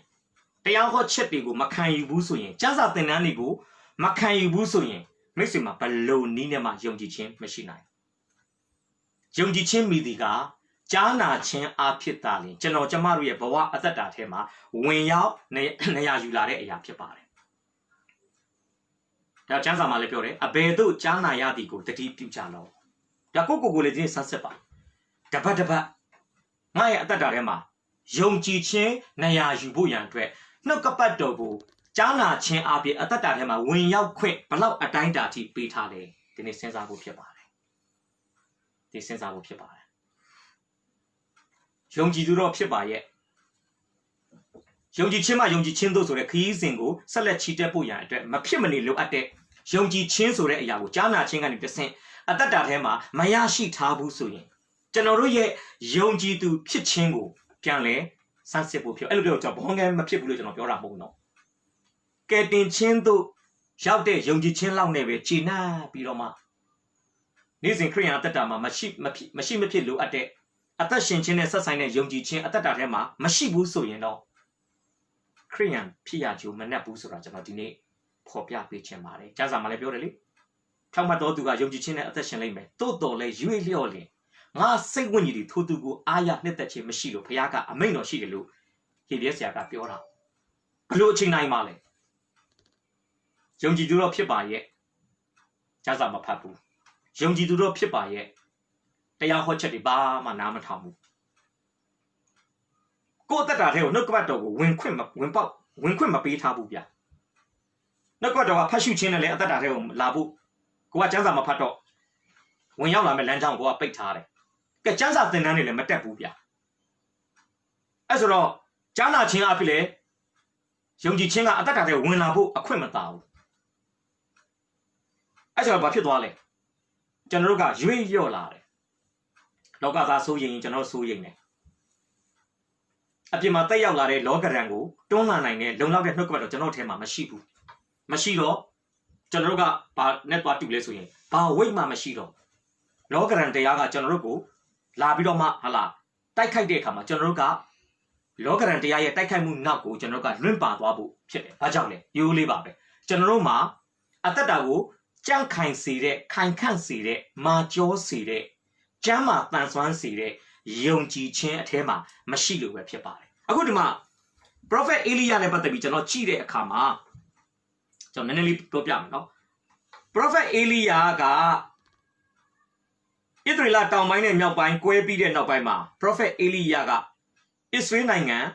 မြောက်ပိုင်းရဲ့ prophet တစ်ပါးဖြစ်ပါတယ် Elijah ပဲဖြစ်ဖြစ် Elisha ပဲဖြစ်ဖြစ် prophet Yona ပဲဖြစ်ဖြစ်ဒီ prophet တွေကမြောက်ပိုင်း prophet တွေဖြစ်ပါတယ်နော် prophet Elijah ဟာမြောက်ပိုင်း prophet ဖြစ်တယ်သူအမှုတော်ဆောင်နေတဲ့အချိန်မှာဣသရေလနိုင်ငံရဲ့ယာဇပလင်မှာဘယင်ဖြစ်နေတဲ့သူကဘာတူလဲဆိုရင်ကျမ်းစာထဲမှာအမတမမကောင်းတဲ့ဘက်ကနာမည်ကြီးတဲ့ဣသရေလရှင်ဘုရင်အာဟပ်ဖြစ်ပါတယ်အာဟပ်ဖြစ်ပါတယ်ဆိုတော့အာဟပ်ကဘာလုပ်လဲဆိုရင်ဓမ္မရာဇဝင်တတိယဆောင်အခန်းကြီး16ပိုင်းငယ်30ရဲ့ဖော်ပြချက်အရအာဟပ်ကဘာလုပ်လဲဆိုရင်မိမိရှေ့မှာဖြစ်ပူးသောသူအပေါင်းတို့ထက်ထာဝရဘုရားရှေ့တော်မှာပါ၍ဒုစရိုက်ပြုတယ်လို့316အပိုင်းငယ်30ကဖော်ပြထားတယ်ပြောချင်တာသူသည်သူ့အရင်ရှိတဲ့ဘယင်တွေထက်ဘုရားသခင်ရှေ့မှာပို့ပြီးသူအပြစ်လုပ်တယ်ကဲနောက်တစ်ချက်316 30ပြီးရင်316ကျွန်တော်ခဏကိုကြည့်ရအောင်နော်တစ်ချက်လောက်ကျွန်တော်ဖတ်စေချင်တယ်316 31ဖတ်ပေးပါနေဘက်ဤသားရေရောပေါင်ဖြစ်တော့ဒုစရိုက်အပြစ်လန်းတို့တာလိုက်ရင်တာဝညာအပြစ်ရောက်ပြီထင်မှန်တယ်စီရိုမင်းကြီးဧတာပါလာသမီးယေဇဗေလနှင့်ဆုံဖက်၍ဘာလဖျားကိုဝတ်ပြုကိုကို၏ယေရှုတင်တယ်သူဘယ်လိုစဉ်းစားလဲအာဟဘယင်မဖြစ်ခင်တုန်းကဣသရေလနိုင်ငံမှာပထမဆုံးဘယင်တပါးရှိခဲ့တယ်သူ့နာမည်ကပထမယေရောပေါင်ပေါ့ယေရောပေါင်က2ယောက်ရှိတာဒီယေရောပေါင်ကတော်တော်လေးအပြစ်များတယ်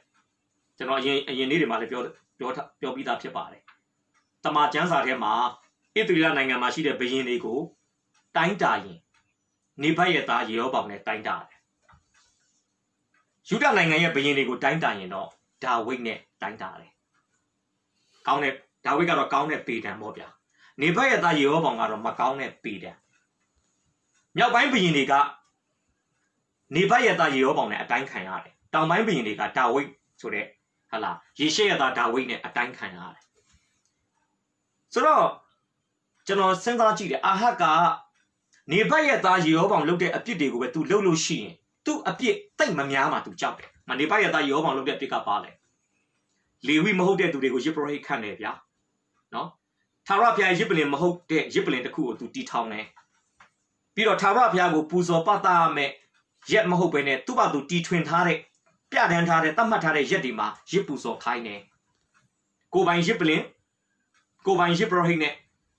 ကိုပိုင်သတ်မှတ်တဲ့ရက်တွေမှာရစ်ပူဇော်တယ်အဲ့ဒါဘာလဲဆိုရင်နေဘတ်ရဲ့သားယေရောပေါင်ပြုတဲ့ဒုစရိုက်ဖြစ်ပါတယ်အာဟတ်ကအဲ့လောက်လုပ်ရင်ဘုရားသခင်အမျက်တော်ကိုတိတ်ပြီးတော့မှမနှိုးစော်ရရောက်မှကြောက်တဲ့အတွက် तू ဘာလုပ်လဲဇီးတုံမင်းကြီးရဲ့သမီးယေဇဗေလနဲ့မင်္ဂလာဆောင်တယ်မကြီးတဲ့တပူးထမ်းတယ်ဗျာ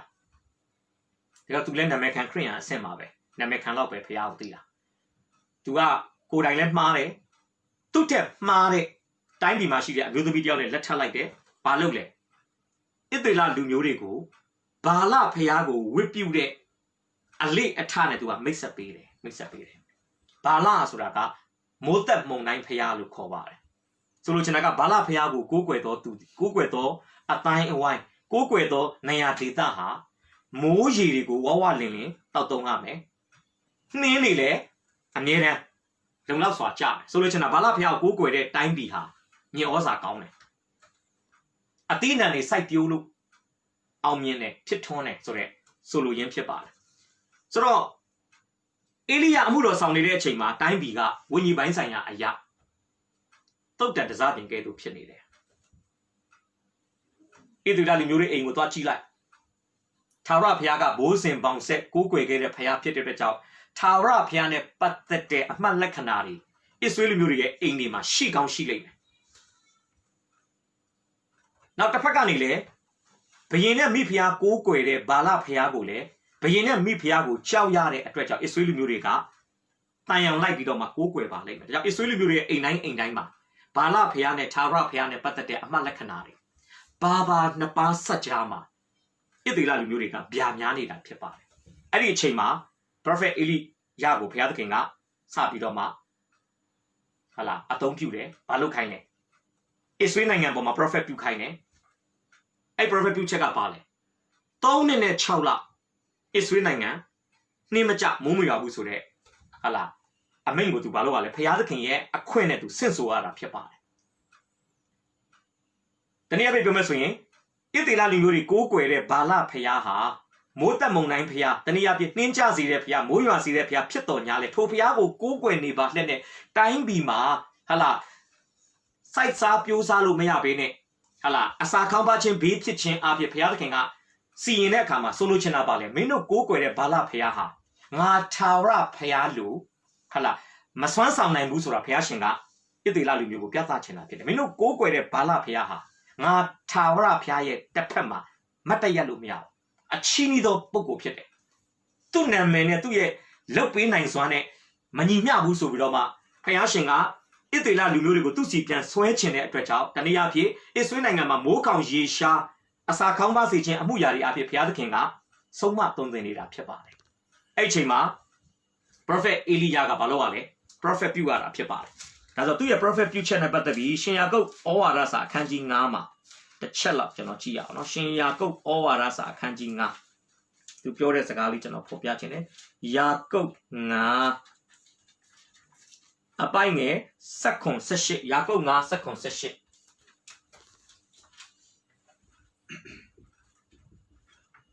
အေလိယသည်ငါတို့ကဲ့သို့လောကရန်တရား၌ကျင်လည်တော်သူဖြစ်တော်လဲမိုးမရွာမီအကြောင်းအထူးသဖြင့်ဆုတောင်းသောအခါ3နှစ်နဲ့6လပတ်လုံးမြေပေါ်သို့မိုးမရွာပဲနေတဖန်ဆုတောင်းသောအခါမိုးကောင်းကင်သည်မိုးရွာသည်ရေကြီးသည်လည်းမမိအသီးကိုတီးလေဟုတ်ပြီဖခင်ကသူ့ကျွန်သူ့ prophet ဖြစ်တဲ့အေလိယကိုတစားပလာအနေနဲ့အသုံးပြုပြီးဣသရေလနိုင်ငံပေါ်မှာဘုရားသခင်ကဘာလုပ်လဲဆိုရင်တရားစီရင်တာဖြစ်ပါတယ်ဒီမှာဆိုကျွန်တော်ဖတ်ပြမယ်နော်ငါအခွင့်မရှိပဲအင်တန်ကာလပတ်လုံးမိုးမရွာနှင်းမကြရဟုအာဟတ်မင်းအားမွဲ့ဆို၏ဖယားအခွင့်နဲ့သူကဒါတွေသွားပြောရတာဆုတောင်းလဲဆုတောင်းပြီးတော့မှဒီအမိန့်ကိုရှင်ဘင်ကိုဆင့်ဆိုရတယ်ရှင်ဘင်လည်းကျွန်တော်ထင်တယ်စိတ်ဆိုးပါလိမ့်မယ်စိတ်ဆိုးပါလိမ့်မယ်ဆိုတော့ဖော်ပြပေးချင်တာကဒီလိုမျိုးဟာလာတရားစီရင်တဲ့စကားတွေကိုအေလိယရဲ့နှုတ်ကနေပြောနိုင်ခြင်းပြောတဲ့အတိုင်းပြည့်စုံနေခြင်းဟာဘာကြောင့်လဲဆိုရင်အေလိယဖယားသခင်ရဲ့နှုတ်ကပတ်တော်ကိုကြားနာခြင်းအဖြစ်လက်ခံရရှိနေတဲ့အတွက်ကြောင့်ဖြစ်ပါတယ်ကျွန်တော်မြင်ပါတယ်ဖယားသခင်အေလိယကိုပြောအေလိယမင်းဆုတောင်းကွာ3နှစ်နဲ့6လမိုးမွေအောင်ငါလုပ်ပေးမယ်ဖယားစကားကိုကြားပြီးသူဆုတောင်းတယ်တကယ်ဖြစ်တယ်အေလိယရှင်ဘီကိုသွားပြောဣသရေလနိုင်ငံမှာဒီလိုဟာလာမိုးကောင်ရေရှားအစာခေါင်းပါတာဖြစ်မယ်သူသွားပြောတယ်ကျွန်တော်မြင်ပါတယ်ဖယားအတန်ကိုကြားလေအေလိယရဲ့ယုံကြည်ခြင်းကလည်းခိုင်ခန့်လေဖယားအတန်ကိုကြားလေဖယားအတန်ရဲ့အလေးလာအောက်မှာအေလိယရွေ့လျားတာကပို့ပြီးတော့မှချောမွေ့လေဖြစ်ပါလိမ့်မယ်ဒီမှာကျွန်တော်ကြည့်အောင်နော်300အခန်းကြီး7ပိုင်ငယ်2မှာကျမ်းစာကပြောလဲထာဝရဘုရားနှုတ်ကပတ်တော်အေလိယသို့ရောက်လာသည်ကကျွန်တော်အဲ့ဒါလေးကိုရေးပေးချင်ပါတယ်319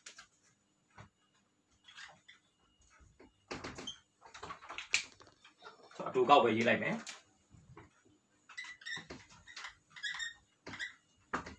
နှုတ်ကပတ်တော်အေလိယသို့ရောက်ကဲ18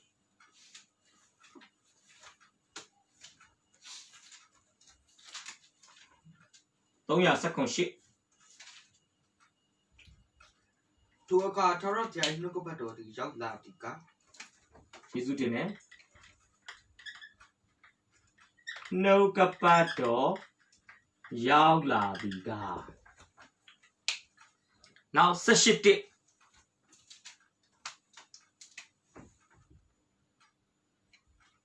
ကာလအင်တန်ကြာ၍3နှစ်စီတော့ကအေလီယာတို့ရောက်လာတော့သာရပြိုင်နှုတ်ကပတ်တော်ကတင်းဒီအဟမ်းမင်းအားတွား၍ကိုပြတော့ငါကြီးလဲနေပေါ်မှာမိုးရစီပြီးပြတော်မူသည့်အတိုင်း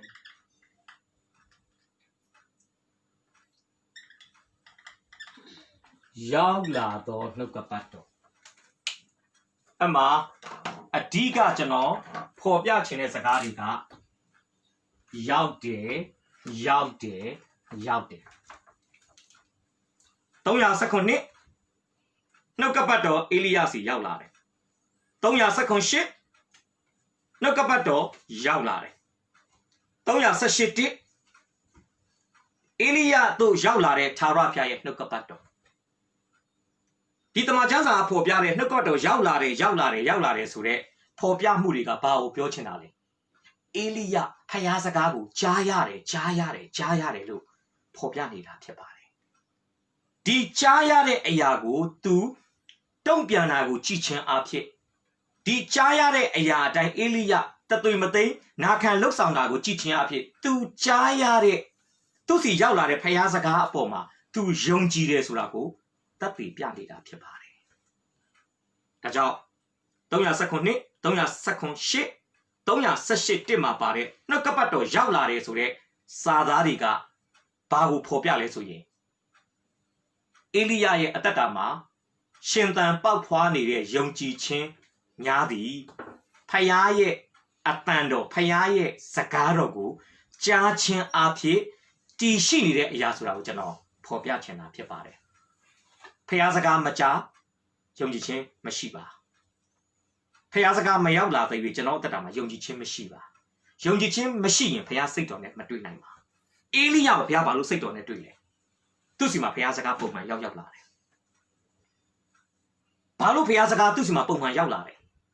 ပထမရောက်သောစကားကိုသူဒီနာခံခြင်းနဲ့တုတ်ပြန်တဲ့အတွက်ကြောင့်ဒုတိယအချိန်စကားထပ်ရောက်လာတယ်ဒုတိယရောက်သောစကားကိုယုံကြည်ခြင်းနဲ့နာခံခြင်းနဲ့တုတ်ပြန်တဲ့ကြောင့်တတိယစကားရောက်လာတယ်ဒါကြောင့်မိတ်ဆွေရဲ့အသက်တာမှာဖယားစကားကိုကြားပြီးရင်ကြားချင်တယ်ဆိုရင်တော့ရိုးရိုးလေးပဲလုပ်ဖို့လိုပါတယ်အဲ့ဒါပါလေကြားသမျှကိုဝန်ခံပါကြားသမျှကိုအသက်တာထဲမှာနေရာပေးပါကျွန်တော်ခဏခဏပြောတယ်နှုတ်ကပတ်တော်ကိုရတော်သူဖြစ်ုံမြတ်တာမကနှုတ်ကပတ်တော်ကပြန်ရတော်သူဖြစ်ဖို့လိုတယ်အေလိယဖယားစကားရောက်လာရင်ဒါမကထိုဖယားစကားကအေလိယရဲ့အသက်တာကိုချုပ်ကင်သွားတာဖြစ်တယ်အေလိယရဲ့အသက်တာမှာနေရာယူသွားတာဖြစ်တယ်ထိုဖယားစကားကအေလိယပါဇက်မှာနေရာယူတယ်ဖယားဆုတောင်းလို့သူဆုတောင်းတယ်ဗျဖယားတရားဟောဆိုသူခေါ်တယ်ထိုနှုတ်ကပတ်တော်ကထိုကြားတော်ဖယားစကားအေလိယရဲ့ခြေထောက်မှာနေရာယူတယ်ဖယားသွားဆိုတဲ့နေရာကိုသူသွားတယ်ထိုနှုတ်ကပတ်တော်ကအေလိယရဲ့လက်မှာနေရာယူတယ်ဖယားလှုပ်ဆိုတဲ့အရာကိုသူလှုပ်တယ်ဖယားရစ်ပလင်ဆောက်ဆိုသူရစ်ပလင်ဆောက်တယ်ဖယားကိုသွားပြဆိုသူကိုသွားပြတယ်ကျွန်တော်ပြောချင်တာကျွန်တော်ကြားရသောနှုတ်ကပတ်တော်များသည်ကျွန်တော်တို့ရဲ့အတ္တတာတစ်ခုလုံးကိုထိန်းချုပ်နေရယူဖို့လိုတယ်ဖယားရဲ့စကားသည်ကျွန်တော်တို့ရဲ့အချာဖယားရဲ့စကားသည်ကျွန်တော်တို့ရဲ့အမြင်ဖယားရဲ့စကားသည်ကျွန်တော်တို့ရဲ့အပြောဖယားရဲ့စကားသည်ကျွန်တော်တို့အတ္တတာရဲ့အခန်းကဏ္ဍတိုင်းမှာနေရာယူဖို့လိုအပ်တယ်ဆိုတာကျွန်တော်ဒီနေ့ဖော်ပြပေးချင်ပါတယ်ဒါကြောင့်အေလိယရဲ့ဘဝအတ္တတာကိုကျွန်တော်ကြည့်တဲ့အခါမှာဖယားစကားကိုသူကြားပဲကြားတာမဟုတ်ဘူးနော်အေလိယဟာတရားကိုနာယုံမြတာပြုတော်သူမဟုတ်ဘူးတရားကိုကျင့်တော်သူကျွန်တော်ယုံကြည်တယ်နာယုံမြတာဆိုရင်ဖယားသခင်ကသူ့ကိုခေရိတ်ချောင်းကိုသွားပါလို့ပြောတဲ့အခါမှာသူသာမသွားခဲ့ဘူးဆိုရင်မုတ်ဆိုးမအိမ်သွားပါဆိုတဲ့ဒုတိယစကားသူကြားခွင့်ရတော့မှာမဟုတ်မုတ်ဆိုးမအိမ်သူမသွားခဲ့ရင်အာဟတ်မင်းကိုထင်ရှားပြပါဆိုတဲ့ဖယားရဲ့တတိယအချိန်မြောက်သူ့ကိုပြောတဲ့စကားလည်းသူကြားခွင့်ရမှာမဟုတ်ကျွန်တော်ပြောချင်တာပါလေကြားသောအရာကိုသူကဝန်ခံပြီးကျင့်လည်လှုပ်ဆောင်တဲ့အတွက်ကြောင့်ဖယားစိတ်တော်နဲ့အေလိယကအတွေ့ခံရတဲ့သူဖြစ်ပါတယ်ဖယားကသူ့ဘာလို့ခက်စစ်စစ်လေးဗျခဏခဏဖယားကဘာလို့သူ့ဆက်သွင်းနေလဲဖယားကသိတယ်ငါနှုတ်ကပတ်တော်ကိုငါအေလိယစီဆေလွတ်လိုက်ရင်ငါနှုတ်ကပတ်တော်ဘယ်တော့မှအဖိတ်အစင်အလေလွင့်မရှိဘူးငါနှုတ်ကပတ်တော်ကအမြဲတမ်းအမြင့်တွေ့တယ်အပင်ပေါက်တယ်အသီးသီးတယ်ဖယားအဲ့ဒါကိုသဘောပေါက်တယ် ဒီနေ့ချစ်တော်မိတ်ဆွေရဲ့အသက်တာမှာလည်းဘုရားသခင်ကနေ့စဉ်မိတ်ဆွေဖတ်ရှုတဲ့ကျမ်းစာမိတ်ဆွေကြားနာတဲ့တရားဟောချက်တွေအပြင်ဘုရားသခင်ကမိတ်ဆွေရဲ့နှလုံးသားမြေကြီးပေါ်မှာနှုတ်ကပတ်တော်မျိုးစေ့ကိုကျဲနေပါတယ်ယုံကြည်ခြင်းကိုဖြစ်ပျက်စေတဲ့ယုံကြည်ခြင်းကိုပေါ်ထွက်စေတဲ့နှုတ်ကပတ်တော်မျိုးစေ့ကိုမိတ်ဆွေနှလုံးသားမှာဘုရားသခင်ကအရှံပဲနေ့စဉ်ကျဲပါလိမ့်မယ်ဒါပေမဲ့နှုတ်ကပတ်တော်ကမိတ်ဆွေရဲ့နှလုံးသားမြေကြီးပေါ်မှာအမြင့်တွယ်ခြင်းပါလျက်နဲ့ခြေကုပ်ယူခြင်းပါလျက်နဲ့မိတ်ဆွေကအသက်တာမှာနေရာမပေးဘူးနှုတ်ကပတ်တော်ကိုအလုံးလုံးခွင့်မပေးဘူးဆိုရင်တော့ဘုရားသခင်အသစ်တော်နှုတ်ကပတ်တော်မျိုးစေ့များကိုမိတ်ဆွေနှလုံးသားမြေကြီးပေါ်မှာထပ်မံကျဲချဖို့ရအတွက်ခက်ခဲလာနိုင်တယ်ဆိုတော့ကျွန်တော်ဒီနေ့ဖော်ပြပေးခြင်းပါတယ်အေလိယရဲ့နှလုံးသားမြေကြီးပေါ်မှာနှုတ်ကပတ်တော်မျိုးစေ့ကခဏပါလို့ကြာတယ်ပထမတတုံးကြလိုက်အပင်ပေါက်လိုက်ရိတ်သိမ်းလိုက်ဒုတိယတတုံးကြလိုက်အပင်ပေါက်လိုက်ရိတ်သိမ်းလိုက်ကျွန်တော်ထင်တယ်နှုတ်ကပတ်တော်မျိုးစေ့ကျဲရတဲ့ဘုရားသခင်လည်းတော်တော်လေးဝမ်းမြောက်မယ်ဗျာဘာလို့လဲအေလိယရဲ့နှလုံးသားစိုက်ခင်းမှာကျဲလိုက်တဲ့မျိုးစေ့တွေအားလုံးကအသီးပေါက်အသီးသီးတာကျွန်တော်တို့ဒီနေ့စဉ်းစားမယ်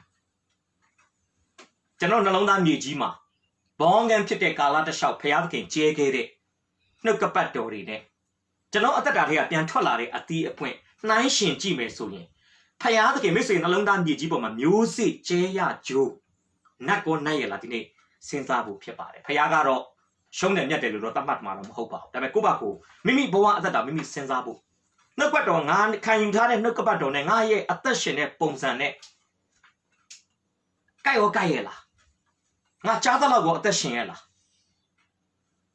းငါမတ်စုလိုက်ထားတဲ့မတ်စုထဲမှာတော့နှုတ်ကပတ်တော်တွေပြုတ်သိမ့်နေတာပဲဗလာစောက်ဘယ်နဲ့အုတ်တောင်ပုံသွားပြီကျွန်တော်1998ကကျွန်တော်အင်းစိန်ဘက်မှာကျန်းစာတင်တဲ့အခါမှာကျွန်တော်ရဲ့ကျန်းစာတင်တဲ့မှာတက်ညီမလေးတွေရှိပါတယ်ညီမငယ်တွေညီကိုတွေအဲ့တော့ကျန်းစာတင်တဲ့နေခဏလုပ်တဲ့တော့သူတို့ကမှတ်စုတွေလိုက်တဲ့အခါမှာသူတို့မှတ်စုတွေတအုပ်ပြီးတအုပ်ကုန်တယ်ဗျကျွန်တော်သူတို့တွေ့တိုင်းမှာပြန်မေးတာရှိတယ်ကဲမဘသူမောင်မတူရေးအရင်လကတင်ပေးတဲ့သင်ခန်းစာတွေမှတ်ထားတဲ့မှတ်စုစာအုပ်ဗမာလဲလို့ကျွန်တော်မေးတဲ့အခါမှာသူတို့ကျွန်တော်ပြန်ဖြေတဲ့စကားကျွန်တော်ရန်သဘောကျတယ်သူ့ဘာဖြစ်လဲထပ်ခိုးပေါ်မှာဆရာထပ်ခိုးပေါ်မှာခံယူထားတဲ့နှုတ်ကပတ်တော်ဆိုတာထပ်ခိုးပေါ်မှာထားဖို့မဟုတ်ဘူးတော့အခုခင်မီလာတော့လူတွေကဘာလုပ်လဲကျန်းစာသင်တန်းပြီးရင်မှတ်စုမလိုက်တော့ဘူး white book မှာရေးထားတဲ့ဟာဓာတ်ပုံရိုက်တယ်ခဏခံခိုင်းနှုတ်ကပတ်တော်ဗမာလဲကျွန်တော်ရဲ့ gallery ထဲမှာရှိပါတယ်ဆရာကျွန်တော်ရဲ့ဟလာမှတ်စုထဲမှာကျွန်တော်စိတ်လုပ်ထားပါတယ်အဲ့ဒါတွေကမိတ်ဆွေတယ်လီဖုန်းထဲမှာထည့်ထားတဲ့ဖျားစကားဗလာစောက်မှာရေးထားတဲ့ဖျားစကားကမိတ်ဆွေအသက်တာကိုပြောင်းလဲစီလို့မရဘူးနော်မိတ်ဆွေအသက်တာမှာဝန်ခံပြီးတော့လိုက်လျှောက်ပြီးတော့နေရာပေးတဲ့ဖျားစကားကတာလေမိတ်ဆွေအသက်တာကိုပြောင်းလဲစေနိုင်တာဖြစ်ပါတယ်ဒါကြောင့်အေလိယဘာလို့ဖျားသူ့ကိုခဏစကားပြောရလဲဖယားရဲ့နှုတ်ကပတ်တော်ကအေလိယစီရောက်သွားရင်ဒိုးရှိုးပေါက်ကြီးဘယ်ဘက်နားကဝင်ပြီးညာဘက်နားကိုမထွက်သွားဘူးနော်အေလိယစီဝင်လာတဲ့ဖယားနှုတ်ကပတ်တော်တွေကအေလိယအသက်တာထဲမှာအမြင့်တွေအပင်ပေါက်ပြီးအသီးသီးခွင့်ရတယ်ဒီနေ့ဖယားသခင်ကကောင်းငယ်ကနေမြေကြီးကိုကြည့်တဲ့အခါမှာဘာပဲရှာနေလဲငါနှုတ်ကပတ်တော်အလုတ်လို့ရမယ်နှလုံးသားကဘဒုရဲ့အသက်တာဖြစ်မလဲဖယားစိတ်ဝင်စားတယ်နှုတ်ကပတ်တော်ကိုမိတ်ဆွေဝန်ခံပြီးအသက်ရှင်လေဖယားကနှုတ်ကပတ်တော်မျိုးစေ့ကိုမိတ်ဆွေရဲ့အသက်တာထဲကိုကျိန်ဖန်များစွာစင့်ကဲဝင်ရောက်ခွင့်ပြုလေဆိုတော့ကျွန်တော်ဒီနေ့ဖော်ပြပေးခြင်းပါတယ်အေလိယသူ့ရဲ့ဘဝတက်တာမှာတကယ်ပဲကောင်းကြီးမင်္ဂလာခံစားရတယ်ဗါလေဖခင်စကားကြားရတယ်ခရီးချောင်းသွားပါဇရတမိုးဆိုးမအိမ်ကိုသွားပါနောက်ဆုံးနေရပါကြားရတယ်အာဟမင်းကိုထင်ရှားပြပါဆိုတဲ့ဖခင်စကားတွေကိုအေလိယတဆင့်ပြီးတဆင့်သူကြားခွင့်ရခဲ့တာဖြစ်ပါတယ်ဒါကြောင့်အေလိယရဲ့အသက်တာမှာရှိနေတဲ့ဖယားသခင်စိတ်တော်နဲ့တွေ့ခဲ့တဲ့ယုံကြည်ခြင်းဟာကြားနာခြင်းအဖြစ်အေလိယပိုင်ဆိုင်ခွင့်ရခဲ့တဲ့ယုံကြည်ခြင်းဖြစ်ပါတယ်ထိုယုံကြည်ခြင်းကိုအေလိယကိုပဲပေးတာမဟုတ်ဘူးဖယားကမိတ်ဆွေကိုလည်းပေးနေပါတယ်မိတ်ဆွေကိုလည်းပေးနေပါတယ်ဒါကြောင့်မိတ်ဆွေကြားသမျှနှုတ်ကပတ်တော်ဖတ်သမျှနှုတ်ကပတ်တော်တွေအားလုံးဟာဖယားသခင်စိတ်တော်နဲ့တွေ့တဲ့ယုံကြည်ခြင်းကိုဖြစ်စေနိုင်တယ်ဆိုတာကိုစိတ်ချပြီးခံယူထားတဲ့နှုတ်ကပတ်တော်တွေအသက်တာထဲမှာရှင်တန်ခွင့်အလုပ်လုပ်ခွင့်ပေးခြင်းအဖြစ်အကောင်းဆုံးတုတ်ပြန်ဖို့ကျွန်တော်ဒီနေ့ဖော်ပြပေးခြင်းပါတယ်ကဲနံပါတ်2ကိုသွားရအောင်နံပါတ်2က314 6 9ဖတ်ပေးပါကျွန်တော်ထိုချောင်းရီကိုတောက်ရမည်ကြေးရတို့သည်တင်းကိုကျိုးပြီးအကြောင်းငါမှာရပြီဟုမိန့်တော်မူသည့်အတိုင်း ကြီးရတို့ဒီနေ့တိုင်းနဲ့တစ်ခါညဦးတစ်ခါမုန်းတဲ့အမေသားကိုဆောင်ခဲ့ကြ၏ချောင်းရည်ကိုလည်းတောက်ရ၏တင်ကြတော့ဇီရုံဒီဇရတမျိုးတို့တွား၍နေလောထုံးတိုင်းနေတော့မဆုမတယောက်ဒီတင့်ကိုကျွေးဝင်းပြီးအကြောင်းငါမှာထားပြီးမိတ်တော်မူသည့်အတိုင်းဟုတ်ပြီနံပါတ်1ဖယားသခင်ရဲ့စကားတော်ကိုကြားနာခြင်းအဖြစ်ရရှိတဲ့ယုံကြည်ခြင်းဖြစ်တယ်စိတ်တော်နဲ့တွေ့တဲ့ယုံကြည်ခြင်းဆိုတာကဲဒုတိယစိတ်တော်နဲ့တွေ့တဲ့ယုံကြည်ခြင်းဆိုတာကြားနာသောအရာကိုလက်တွေ့ကျင့်သုံးခြင်းအဖြစ်တိုးပွားတိုးတက်နေသောယုံကြည်ခြင်း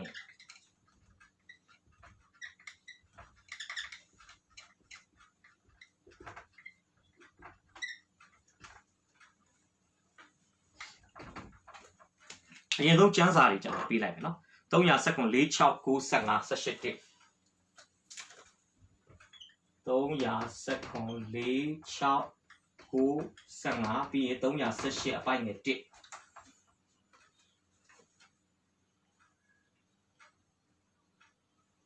ပြီးရင်318ပဲ15ကနေ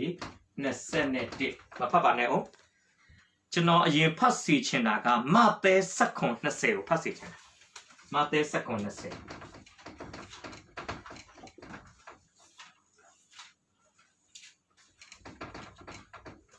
တင်တို့ဒီယုံကြည်ခြင်းမရှိတော့ကျွန်တော်နေထုတ်နိုင်ကြငါမှန်ဆိုဒီကတင်တို့ဒီမုံရင်းစိတ်ခန့်များတော့ယုံကြည်ခြင်းရှိရင်ထိုးတောင်းကိုနေရာမှာရွှေ့လို့ဟုဆိုကြတော့နေရာမှာရွှေ့လိမ့်မည်ယုံကြည်ခြင်းရှိရင်တင်တို့မတတ်နိုင်တော့အမှုမရှိဟုတ်ပြီနောက်မာကု4:31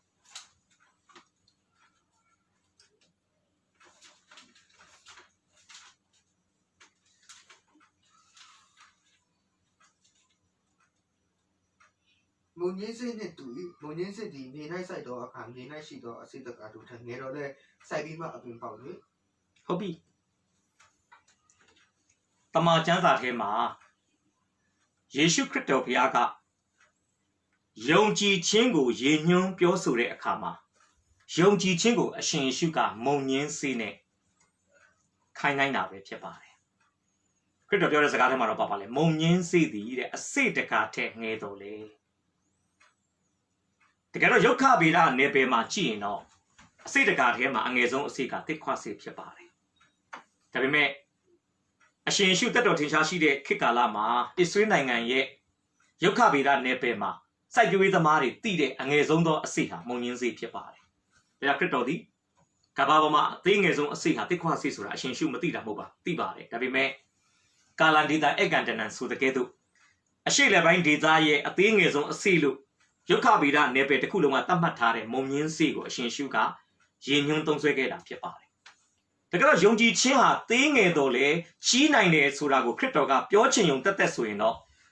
ယုံကြည်ခြင်းရဲ့သေးငယ်မှုကိုခိုင်းနိုင်တဲ့အခါမှာသဲစိတ်လေးတွေသဲမုံလေးတွေဖုံမှုန့်လေးတွေနဲ့ခိုင်းနိုင်လို့ရတယ်ဒါပေမဲ့သဲတို့ဖုံမှုန့်တို့ဆိုတာအသက်မှမရှိတာတော့သိနေတဲ့အရာဒါခရစ်တော်ကယုံကြည်ခြင်းဟာသေးငယ်တော့လေကြီးထွားနိုင်တယ်လို့ရည်ညွှန်းပြောဆိုတဲ့အခါမှာအသက်ရှိတဲ့အသေးငယ်ဆုံးမျိုးစေ့ဖြစ်တဲ့မုံညင်းစေ့နဲ့ခိုင်းနိုင်တာအဲ့ဒါကြောင့်ပဲဖြစ်ပါတယ်ဆိုလိုချင်တာပါလေယုံကြည်ခြင်းဆိုတာအသက်ရှိတယ်မုံညင်းစေ့မှာအသက်ရှိတယ်လို့အလားလာရှိတယ်လို့ယုံကြည်ခြင်းဟာလည်းအသက်ရှိတယ်အလားလာရှိတယ်မုံညင်းစေ့ဟာကြီးထွားမဲ့အလားလာမုံညင်းစေ့မှာပါပြီးသားဖြစ်တယ်လို့ယုံကြည်ခြင်းဆိုတဲ့အရာဟာလည်းဘလောက်ပဲသေးငယ်ယုံကြည်ခြင်းဆိုတဲ့ဖခင်နှုတ်ကပတ်တော်ကနေပေါက်ဖွာလာတဲ့အရာမှာကြီးထွားနိုင်တဲ့တိုးတက်နိုင်တဲ့အလားအလာရှိပြီးသားဆိုတာဖခင်ရှင်ကဖော်ပြချင်တာဖြစ်တယ်။အဲတော့အေလိယအသက်တာမှာကျွန်တော်ပရမတ်တစ်ချက်မှာပြောသွားပြီလေ။အေလိယထံသို့ရောက်လာတဲ့ဖခင်စကားအေလိယထံသို့ရောက်လာတဲ့ဖခင်စကားလို့ပြောတဲ့ကြောင့်အေလိယစီမှာဖခင်နှုတ်ကပတ်တော်ကဝင်လာတယ်။ကျွန်တော်ပြောချင်တာအေလိယမှာဘာဖြစ်နေပြီလဲ။ကြားနာခြင်းအဖြစ်စိတ်တော်နဲ့တွေ့တဲ့ယုံကြည်ခြင်းကိုသူလက်ခံရရှိပြီးသားဖြစ်တယ်။ဒါနဲ့မပြီးသွားဘူးဗျ။300ခန်းကြီးစက္ကွန်အပိုက်ငယ်4နဲ့5မှာအပိုက်ငယ်3လောက်မှာဆိုဘုရားကပြောတယ်ခေရိတ်ချောင်းသားသွားလို့ပြောတယ်အားလုံးသိတဲ့အတိုင်းတော့အဲ့ချိန်မှာအစာခေါင်းပါခြင်းဖြစ်နေပြီဆိုတော့အစာခေါင်းပါခြင်းဖြစ်ပြီဆိုတော့စဉ်းစားကြည့်ပေါ့ဒီမြို့ရွာတွေနဲ့နီးတဲ့နေရာမှာဘာဖြစ်ဖြစ်အစာရှားအောင်တော့ဗျာမြို့ရွာနဲ့နီးရင်တော့နွားတို့စိတ်တို့သူတို့ဆိုတဲ့တိရစ္ဆာန်တွေရှိနိုင်တယ်နောက်အိမ်တွေမှာစပားလက်ကြံလေးတွေဂျုံလက်ကြံလေးတွေရှိနိုင်တယ်ဗျာမြို့ရွာနဲ့နီးရင်တော့အစာအသောက်ကြက်တင်းရင်တောင်မှ အပတ်မွေးလောက်တော့အစာရနိုင်ဖို့အလားလာရှိတယ်လို့ပြောလို့ရတယ်အခုအေလိယကိုဘုရားသခင်သွားခိုင်းတာပဲမလဲလူသူအရောက်အပေါက်မရှိတဲ့ခေရိတ်ချောင်းတကယ်လွန်ကြီးခေါင်ခေါင်နေရမျိုးကိုသွားခိုင်းတာနော်မိကုံမထုတ်ဘူးပြဘုရားလူကခေရိတ်ချောင်းသာသွားလို့ပြောတဲ့အခါမှာ300စက္ကန့်ပိုင်ငယ်4နဲ့5မှာမိန်တော်မူသည့်အတိုင်းအေလိယသည်သွားတယ်လို့ပြောပါတယ်ဘုရားရှင်နာမသားရေးပုံကြည့်ပါစေဟိုမှာရောက်တော့ဘာဖြစ်သွားလဲဖယားသခင်မိန်တော်မူထားတဲ့အတိုင်းပဲမနဲ့တစ်ခါညတစ်ခါကြီးအတွေကဘာလုပ်လာလဲမုံနဲ့အမဲသားကိုတည်လာပြီးအေလိယကိုကျွေးတယ်လို့တမန်ကျမ်းစာကဖော်ပြပါတယ်အောင်စရာကောင်းတယ်နော်ကြီးအဆိုတဲ့တရားဝါဟာပေးကမ်းတဲ့တရားဝါမဟုတ်ဘူးနော်ရယူတဲ့တရားဝါကြီးအဆိုတဲ့တရားဝါဟာသူ့မှာရှိတာငါဥစ္စာဆိုတဲ့ထုံးကိုနှလုံးမူတဲ့တရားဝါဖြစ်တယ်ဒါပေမဲ့ဖယားရဲ့နှုတ်ကပတ်တော်ကိုဥထိတ်ပန်ဆင်ပြီးနှုတ်ကပတ်တော်ရဲ့အခွင့်အာဏာအောက်မှာပြားပြားဝတ်တဲ့အေလိယရဲ့နာခံခြင်းကိုဖယားသခင်သည်ဂုဏ်ပြုတဲ့အနေနဲ့ဘာလုပ်လဲအမတမကစီးနေတဲ့ပေးကမ်းခြင်းမှာစိတ်ဝင်စားတဲ့ကြီးအားလိုတရားဝါတွေကိုဖယားသခင်ကရက်ရောသောသူများအဖြစ်အသုံးပြုပြီး6လတာကာလဘာလို့ကျွန်တော်6လလို့ပြောလဲအစာမိုးမရွာနှင်းမကြတာက3နှစ်နဲ့6လမုတ်ဆိုးမအိမ်မှာနေတာ3နှစ်လို့တမန်ကျမ်းစာမှာဖော်ပြတဲ့အတွက်ကြောင့်ခရစ်ချောင်းသားမှာနေတာက3နှစ်နဲ့6လထဲကနေ3နှစ်ကိုနှုတ်လိုက်တဲ့အခါမှာ6လဆိုတဲ့ကိန်းဂဏန်းရတာဖြစ်ပါတယ်။ဒါတော့သူကခရစ်ချောင်းသားမှာ6လကြီးအားတွေကျွေးတဲ့မုံနဲ့အမဲသားကိုမနဲ့တစ်ခါညတစ်ခါသူစားရတယ်။အစင်ပြေနေပြီပုံမှန်ဒါပေမဲ့ဖះကဘာလုပ်လဲမကြဘူးတဲ့ခေရိတ်ချောင်းကြီးခန်းလာတယ်လို့တမန်ကျမ်းစာကဖော်ပြပါတယ်ကျွန်တော်ဖတ်ပြမယ်နော်အပိုင်းငယ်9မှာနောက်တစ်ဖန်မိုးမရွာသောကြောင့်ချောင်းကြီးခန်းချောက်လေ၏ဓမ္မပညာရှင်တချို့ကဘာပြောလဲခေရိတ်ချောင်းကြီးခန်းသွားတာမဟုတ်ပါဘူးတဲ့ခေရိတ်ချောင်းကြီးကဇရတမုတ်ဆိုးမအိမ်မှာရှိတဲ့စီအိုးထဲကိုနေရာပြောင်းရွှေ့ပြီးစီးသွားတယ်ဆိုပြီးတချို့ကတင်စားပြီးဖော်ပြတာကျွန်တော်ကြားဘူးတယ်ပထမအချိန်နော်ပထမခရစ်ချောင်းသားမှာနေပါလို့ဖျားစကားလာတဲ့ခါမှာအေလိယကယုံကြည်ခြင်းနဲ့တုတ်ပြန်တယ်နေတယ်အဲ့ဒီအချိန်မှာဘာဖြစ်လဲအဲ့ဒီအချိန်မှာသူ့တကိုးရီတခါရလုံလောက်မှုရှိတယ်သူ့အတွက်အေးစစ်စစ်ပဲဗျာသူတယောက်စာပူစရာမလိုဘူးတယောက်စာလုံလောက်နေတယ်6လတာကာလအတွင်းမှာမနေ့တခါညတခါကြီးကန်းတွေကမုံနဲ့အမဲသားကိုတည်လာပေးတယ်အခုဒုတိယ300အခန်းကြီး7အပိုင်းငယ်9:30မှာဖယားကပြောလဲရှစ်လောက်မှာဖြစ်လိမ့်မယ်နော်ဇရတမုတ်ဆိုးမရဲ့အိမ်ကိုသွားပါလို့ထပ်ခိုင်းတယ်တမန်ကျမ်းစာရဲ့နောက်ခံရကျွန်တော်ကြည့်တဲ့အခါမှာဇီဒုံပီဆိုတာကအစ္စရေးနိုင်ငံကနေစာနတ်ရိတ်ခါတွေထောက်ပံ့ပေးနေရတဲ့နိုင်ငံဖြစ်တယ်ကျွန်တော်ပြောချင်တာဇီဒုံပီမှာကောက်ပဲသီးနှံငကိုတဲကနော်ဒီ3နှစ်နဲ့6လမိုးကောင်ရေရှားဖြစ်တာမဟုတ်ဘဲနဲ့ပုံမှန်အချိန်တိုင်းမှာတော့မှအစ္စရေးနိုင်ငံကစာနတ်ရိတ်ခါတွေကိုဇီဒုံပီကိုထောက်ပံ့ရတာကျွန်တော်ပြောချင်တာသူတို့စိုက်စားပြိုးစားလို့ထွက်လာတဲ့ဂျုံစဘာတွေမူရောစဘာတွေကသူတို့လူအရေးအတွက်နဲ့မလောက်ဘူးဗျာအဲ့တော့သူတို့ကနိုင်ငံခြားတိုင်းပြည်တွေဖြစ်တဲ့အစ္စရေးနိုင်ငံကနေစာနတ်ရိတ်ခါတွေသူတို့ကတင်သွင်းရတယ်စဉ်းစားနော်အစ္စရေးနိုင်ငံစီကလက်ဖြတ်နေရတဲ့နိုင်ငံသေးသေးလေးမှာဖခင်ကအေလိယကိုသွားခိုင်းစဉ်းစားကြည့်သွားခိုင်းတဲ့နေရာကလည်းအပြိုမကြီးအိမ်ဆိုထားလိုက်တော့ဗျာအပြိုကြီးဆိုတော့ပတ်စံတွေဖော်ဖော်တည်တည်ရှိနိုင်တယ်ရွှေတွဲလဲငွေတွဲလဲတယောက်တည်းဆိုတော့စုထားဆောင်ထားတာလည်းရှိနိုင်တယ်ဗျအခုသွားခိုင်းတာအပြိုကြီးအိမ်မဟုတ်ဘူးဘယ်သွားခိုင်းလဲမုတ်ဆိုးမအိမ်မုတ်ဆိုးမဆိုတာလူမှုအတိုင်းဝိုင်းမှာချစ်ချုံကြမှုကိုဖော်ဆောင်တဲ့လူဒန်းစားလို့ပြောရင်မမှားပါဘူးပြောချင်တာမုတ်ဆိုးမဆိုတာကြောက်ခဲကိုရေညှိရင်တော့မှရေထွက်ကောင်းထွက်မယ်ဗျာမုတ်ဆိုးမစီကကောင်းကြီးခံစားစရာအကြောင်းလူဘက်ကနေစဉ်းစားရင်လုံးဝမဖြစ်ပါကြောက်ပြောမနော်ယုံကြည်ခြင်းဆိုတာမျက်မြင်အရာတွေနဲ့ကိန်းဂဏန်းတွေတွက်ချက်လို့ရတဲ့အရာမဟုတ်ဘူးယုံကြည်ခြင်းဆိုတာကဏ္ဍပေါင်းဆက်လို့တွက်လို့ရတဲ့အရာပေါ့ခရစ်ချောင်းသားမှာ6လနေတယ်ကြီးကန်းကမုံနဲ့အမဲသားကိုကျွေးတယ်ဇရတမြို့ကိုသွားပြီးတော့မိုးဆိုးမအိမ်မှာဆိုတော့ဖြစ်နိုင်ပါမလားယုံကြည်ခြင်းဆိုတာအခြေအနေတွေကိုမကြည့်ဘူးဗျဟုတ်လားမိုးဆိုးမအိမ်ဖြစ်လို့ဖ ငါတို့အစ္စရေးနိုင်ငံကထောက်ပံ့ရတဲ့နိုင်ငံငယ်လေးဖြစ်လို့ဒါတွေမကြည့်ဘူးယုံကြည်ခြင်းဆိုတာဖျားစကားကိုသဘောတူတာဖျားစကားကိုအာမင်ထူးတာဖျားစကားကိုစိတ်ချတာဒါအေလိယအံ့ဩစရာကောင်းတယ်နော်မုတ်ဆိုးမအိမ်ကိုသွားပါဆိုတဲ့ဖျားရဲ့အမိန့်တော်ကိုရတာလေအခါမှာ319မှာမိန့်တော်မူသည့်အတိုင်းအေလိယသည်ထ၍လို့ပြောပါတယ်ဖျားရှင်မှာတာရဲ့ပုံကြည့်ပါစေဖျားစကားနားထောင်နေဗျခေရိချောင်းသားသွားဆိုလဲသွားတာပဲအေလိယရဲ့ယုံကြည်ခြင်းခြေလှမ်းတွေကမဖြစ်နှဲ့ဘူးဗျပေါ့ပေါ့ပါပါဖြတ်ဖြတ်လတ်လတ်ကဲ6လဟိုမှာအသားကြပြီဗျဖခင်အတိုက်တစ်ခါထပ်ဖြတ်တယ်ဘယ်သွားခိုင်းလဲဇနဒမုဆိုမိုင်းသွားတာပဲပေါ့ပေါ့ပါပါပဲသွားတော့အပိုင်ငယ်15ကျွန်တော်အသေးစိတ်မပြောတော့ဘူးเนาะကျွန်တော်အရင်နေ့သင်ခန်းစာတွေမှာလည်းဖော်ပြပြီးသားအံ့ဩစရာကောင်းတယ်အင်တန်ကာလပတ်လုံးမုဆိုမအိမ်ရောက်တဲ့အခါမှာမုဆိုမမှာစီအနေငယ်နဲ့မုတ်အနေငယ်ပဲကြံတော့တယ်ဂျုံမုတ်ညက်အနေငယ်ပဲကြံတယ်နောက်ဆုံးဒီစီအနေငယ်နဲ့ဂျုံမုတ်အနေငယ်နဲ့ဟာလာကြော်လော်ပြီးရလာတဲ့မုတ်ကလေးကိုစားပြီးသားမိမြောက်ကတေပွဲဝင်တော့မယ်အချိန်အဲတေပွဲဝင်ခံဒီဆဲဆဲမှာအေလိယကရောက်သွားတာဖြစ်တယ်ကျွန်တော်အများနဲ့ပြောပါတယ်အေလိယကအကယ်၍ဖျားစကားကိုယုံကြည်ခြင်းနဲ့တုတ်ပြန်ဖို့နောက်ကျခဲ့မယ်ဆိုရင်အေလိယရောက်သွားတဲ့အခါမှာမုတ်ဆိုးမနဲ့သားငယ်ရဲ့အသေးကောင်ပဲတွေ့ကောင်းတွေ့နိုင်တယ်။အေလိယဒီဖျားစကားကိုအချိန်နဲ့တပြေးညီတုတ်ပြန်တဲ့အခါမှာဟိုမှာနောက်ဆုံးအချိန်ရောက်နေတဲ့မုတ်ဆိုးမသားအမိစီကိုအချိန်မီရောက်သွားတယ်။ဖျားရဲ့အခွင့်အာဏာအောက်မှာအေလိယနေတဲ့အတွက်ကြောင့်ဖျားရဲ့အခွင့်အာဏာနဲ့အေလိယစကားပြောတဲ့အခါမှာပထမတော့မုတ်ဆိုးမအင်တင်ရေတောင်းတော့ရေပေးတယ်ဗျာ။ဒါပေမဲ့မုတ်လုတ်ခဲ့ပါလို့ပြောတဲ့အခါမှာမုတ်ဆိုးမကသိမပေးချင်ဘူးဒါပေမဲ့ဖယားရဲ့အခွင့်အာဏာနဲ့ပြောတဲ့အခါမှာမုတ်ဆိုးမကအေလိယကိုမုတ်ကျွေးတယ်အဲ့မှာဘာနမိတ်လက္ခဏာဖြစ်သွားလဲမုတ်ဆိုးမကိုအေလိယကိုမုတ်ဆိုးမရဲ့သားလေးကို3နှစ်လုံးလုံးကျွန်တော်အဲ့ကျမ်းစာဖတ်ပြမယ်ဘယ်နည်းကိုဖတ်ပေးပါကျေးဇူးပြုပြီးတော့73ကနေ16လောက်ဖတ်ပေးပါ373ကနေ16အေလိယကလည်းမစိုးရိမ်နဲ့တင်းဆိုဒီအတိုင်းတွားရပြုလို့တို့ရတွင်ငါ့ဖို့ပြားငယ်တပြားကိုအရင်လုပ်ရရှိခဲ့တော့နောက်မှတင်းနဲ့တင်းသားငယ်ဖို့တော့ပြုတရေလအမျိုးကြီးဖျားသခင်ထာဝရဖျားမိတ်တော်မူသည်ကထာဝရဘုရားသည်မြေပေါ်မှာမိုးရွာစေတော်မမူမီတိုင်အောင်အိုး၌ရှိတော်မုံညံမကုန်ဘူး၌ရှိတော်စီမရောရဟုမိတ်တော်မူကြောင်းကိုစင်ဆို၏ထိုမိုးဆုံးမသည်တွား၍အေလိယစကားတိုင်းပြုသဖြင့်အေလိယနှင့်တကွကိုရိုင်မဆာရဲ့အိမ်သားတို့သည်အင်တန်ကာလပတ်လုံးစားရကြ၏ထာဝရဘုရားသည်အေလိယအားဖြင့်မိတ်တော်မူသောစကားအတိုင်းအိုး၌ရှိတော်မုံညံမကုန်ဘူး၌ရှိတော်စီမရောဟုတ်ပြီနောက်318အပိုင်ငယ်1ဖတ်ပေးပါ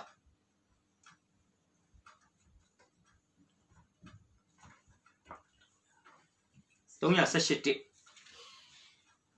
ကာလအင်တန်ကြာ၍3နှစ်စီသောအခါရပြီကာလအင်တန်ကြာ၍3နှစ်စီသောအခါဒီ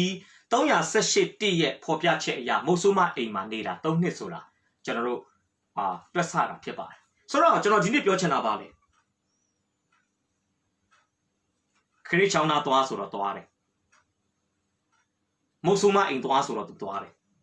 ကျွန်တော်ပြောချင်တာခရစ်ချောင်းကိုသွားတုန်းကအေလိယရဲ့ယုံကြည်ခြင်းနဲ့ခရစ်ချောင်းကနေမုတ်ဆိုးမအိမ်သွားတဲ့အေလိယရဲ့ယုံကြည်ခြင်းမတူတော့ဘူးခရစ်ချောင်းကိုသွားတုန်းကအေလိယရဲ့ယုံကြည်ခြင်းကတယောက်စာယုံကြည်ခြင်းဖြစ်တယ်ဒါပေမဲ့ခရစ်ချောင်းကနေမုတ်ဆိုးမအိမ်ကိုသွားတဲ့အခါမှာအေလိယရဲ့ယုံကြည်ခြင်းကမိသားစုတစုအုပ်စုငယ်တစုကိုစားပြုတဲ့ယုံကြည်ခြင်းဖြစ်သွားပြီသူယုံကြည်ခြင်းဘာဖြစ်လဲကြီးထွားနေတာတိုးပွားနေတာသူယုံကြည်ခြင်းကဒုံရင်မဟုတ်ဘူးနော်ဒုံရင်မဟုတ်ဘူးဒီကျွန်တော်လည်းဒီနေ့ဘာလို့အပ်လဲနှုတ်ကပတ်တော်နာခံခြင်းအဖြစ်ကျွန်တော်လက်ခံရရှိထားတဲ့ဖျားစကားတွေကိုကျွန်တော်တို့က exercise လုပ်ရမယ်နှုတ်ကပတ်တော်အတိုင်းလက်တွေ့ကျင့်လည်ကြည့်မယ်နှုတ်ကပတ်တော်ကိုကျွန်တော်ယုံကြည်ခြင်းနဲ့တုတ်ပြန်ကြည့်မယ်ဆိုနှုတ်ကပတ်တော်ကတဖြည်းဖြည်းနဲ့ကျွန်တော်တတမှာနေရာယူလာလေးဖျားရဲ့တဆွမ်းနိုင်ခြင်းတွေကိုကျွန်တော်ပို့ပြီးသဘောပေါက်လာလေးအသက်တာကလွတ်မြောက်လေးအသက်တာပို့ပြီးတော့မှစိတ်ချမှုအပြည့်နဲ့အသက်ရှင်နိုင်လေးကျွန်တော်အနာဂတ်နဲ့ပတ်သက်ပြီးကျွန်တော်မပူတော့ဘူးမပင်တော့ဘူးယုံကြည်မှုစိတ်ချမှုတွေတိုးလာတယ်ဘာကြောင့်လဲကျွန်တော်တို့ကယုံကြည်ခြင်းကိုလေ့ကျင့်ခန်းလုပ်နေတာဒါပေမဲ့မုတ်ဆိုးမအိမ်သွားပါလို့ပြောတဲ့အချိန်မှာခရစ်ချောင်းမှာပဲပေကပ်ပြီးဆက်နေမယ်ဆိုရင်တော့မိတ်ဆွေရဲ့ယုံကြည်ခြင်းကမတိုးပွားနိုင်တော့ဘူးဗျမတိုးပွားနိုင်တော့ဒါကြောင့်ယုံကြည်ခြင်းတိုးပွားခြင်းရင်မိုးတိမ်ရွေ့ရင်ကျွန်တော်ရွေ့ရမယ်မိုးတိမ်ရက်ရင်ကျွန်တော်ရပ်ဖို့လိုတယ်တနည်းအားဖြင့် မိမိစိတ်ကြိုက်အသက်မရှင်မနဲ့ဖယားသခင်စီကလက်ခံရရှိထားတဲ့နှုတ်ကပတ်တော်ရဲ့ပုံသွင်းခြင်းအသက်တာဥဆောင်ခြင်းလမ်းပြခြင်းအတိုင်းကျွန်တော်တို့ကအချိန်နဲ့တပြေးညီနေရာနဲ့တပြေးညီအခြေအနေနဲ့တပြေးညီတုတ်ပြန်မှုလိုတယ်ဆိုတာကြောင့်ဒီနေ့ဖော်ပြပေးခြင်းပါတယ်ဒါကြောင့်အေလိယသည်ပထမခေရိတ်ချောင်းသို့ဒုတိယမုတ်ဆိုးမအိမ်သို့ခေရိတ်ချောင်းကိုဖယားအစကားကိုပထမဆုံးကြားပြီးခေရိတ်ချောင်းကိုသွားခဲ့တဲ့အေလိယရဲ့ယုံကြည်ခြင်းခြေလှမ်းနဲ့ခရစ်ချောင်းကြီးခမ်းပြီးတဲ့အခါမှာခရစ်ချောင်းကနေဇရတမုတ်ဆိုးမအိမ်ကိုသွားတဲ့အေလိယရဲ့ယုံကြည်ခြင်းခြေလှမ်းကျွန်တော်မြင်ပါတယ်ကွာသွားပြီအရင်ထက်သူရင့်ကျက်လာပြီအရင်ထက်သူ့ရဲ့ဖယားကိုသိကျွမ်းခြင်းတိုးတက်လာပြီသူ့ရဲ့အသက်တာထဲမှာရှိယုံကြည်ခြင်းကတိုးလဲတိုးပွားလာပြီတိုးလဲတိုးတက်လာပြီကဲဘာဆက်ဖြစ်လဲကြည့်အောင်ကျွန်တော်တို့318တစ်နဲ့နှစ်ကိုဖတ်ပေးပါကာလအင်တာကြာ၍3နှစ်စိတ်တော့ကအေလိယတို့ရောက်လာတော့ထာဝရဘုရား၏နှုတ်ကပတ်တော်ကတင်းသည်အာဟက်မင်းအားတွား၍ကိုပြတော့ငါဒီလည်းညီပေါ်မှာမိုးရစေမိဟုမိန့်တော်မူသည့်အတိုင်းအေလိယသည်အာဟက်မင်းအားကိုပြအံ့တော်ငါတွား၏ဟုတ်ပြီကဲပထမအေးရအေးချောင်းခရစ်ချောင်းသားမှာ6လဒုတိယအေးရအေးချောင်းမုတ်ဆိုးမအိမ်မှာ3နှစ်ကျွန်တော်ရှင်းတယ်3နှစ်ဆိုတော့တကယ်တမိတမောနော်3နှစ်ဆိုတဲ့ကာလနဲတာမဟုတ်ဘူးနော်နဲတာမဟုတ်ဘူးအေလိယကကျွန်တော်မြင်တယ်သူ့ကိုယ်သူဒီမှာသူပါတာကိုတိရှိပိမြို့သားလို့ပြောတာကိုသူ့ကိုယ်သူတိရှိပိမြို့သားမှန်းတောင်တတိယချင်မှရတော့မယ်ဇီတုံဘီဇရတမြို့မှာအနေကြတဲ့အတွက်ကြောင့်ဟိုမှာအကျွမ်းဝင်နေပြီဗျအိမ်နေကြအိပ်ရာစားနေကြသမင်းစပွဲရေချိုးတဲ့နေရာစသဖြင့်အေလိယကအဲ့နေရာမှာတက်တာဖြစ်နေပြီဗျအဲ့ချိန်မှာတက်တာဖြစ်เสียမှာကောင်းတဲ့ကိစ္စတစ်ခုပေါ်လာတယ်အဲ့ဒါပါလေအာဟတ်မင်းကိုသွားပြပါကျွန်တော်ကအေလိယနေရာမှာရှိရင်ကျွန်တော်ဘာပြောမလဲဖယားသခင်ကျွန်တော်ကိုမင်းသွားတည်လိုက်လို့ပြောတာ ਨੇ အတူတူပဲပုတ်ဘူးလားကိုတော်လို့ကျွန်တော်မေးမိမှာပဲဘာလို့လဲအာဟတ်မင်းကိုသွားပြရင်အသက်ခံဖို့ကရာခိုင်နှုန်းအများစုဗျဘာလို့လဲအေလိယကြောင့်မိုးမရွာနှင်းမကြဘဲနဲ့အစာခေါင်းပါတယ်ဆိုတဲ့ဆွတ်ဆွဲချက်နဲ့ဟုတ်လားကျမ်းစာထဲမှာဆိုရင် तू ကလိုက်ရှာနေရနော်318 ဖတ်ပေးပါအေလိယပေါ်မှာအာဟတ်မင်းလုံနေတဲ့ကာလလုံနေတဲ့အရာ3နှစ်နဲ့6လမှာဘာတွေလုံနေလဲကြည့်အောင်ကိုရောဖျားသခင်ထာဝရဘုရားအသက်ရှင်တော်မူသည့်အတိုင်းကိုရောကိုရှာစေခြင်းကအကျွန်ုပ်သခင်မှစီလွတ်တော်တိုင်းနိုင်ငံတစ်ခုမှမရှိပါရပြီအေလိယကိုရှာဖို့အတွက်ဣသရေလရှင်ပြန်အာဟတ်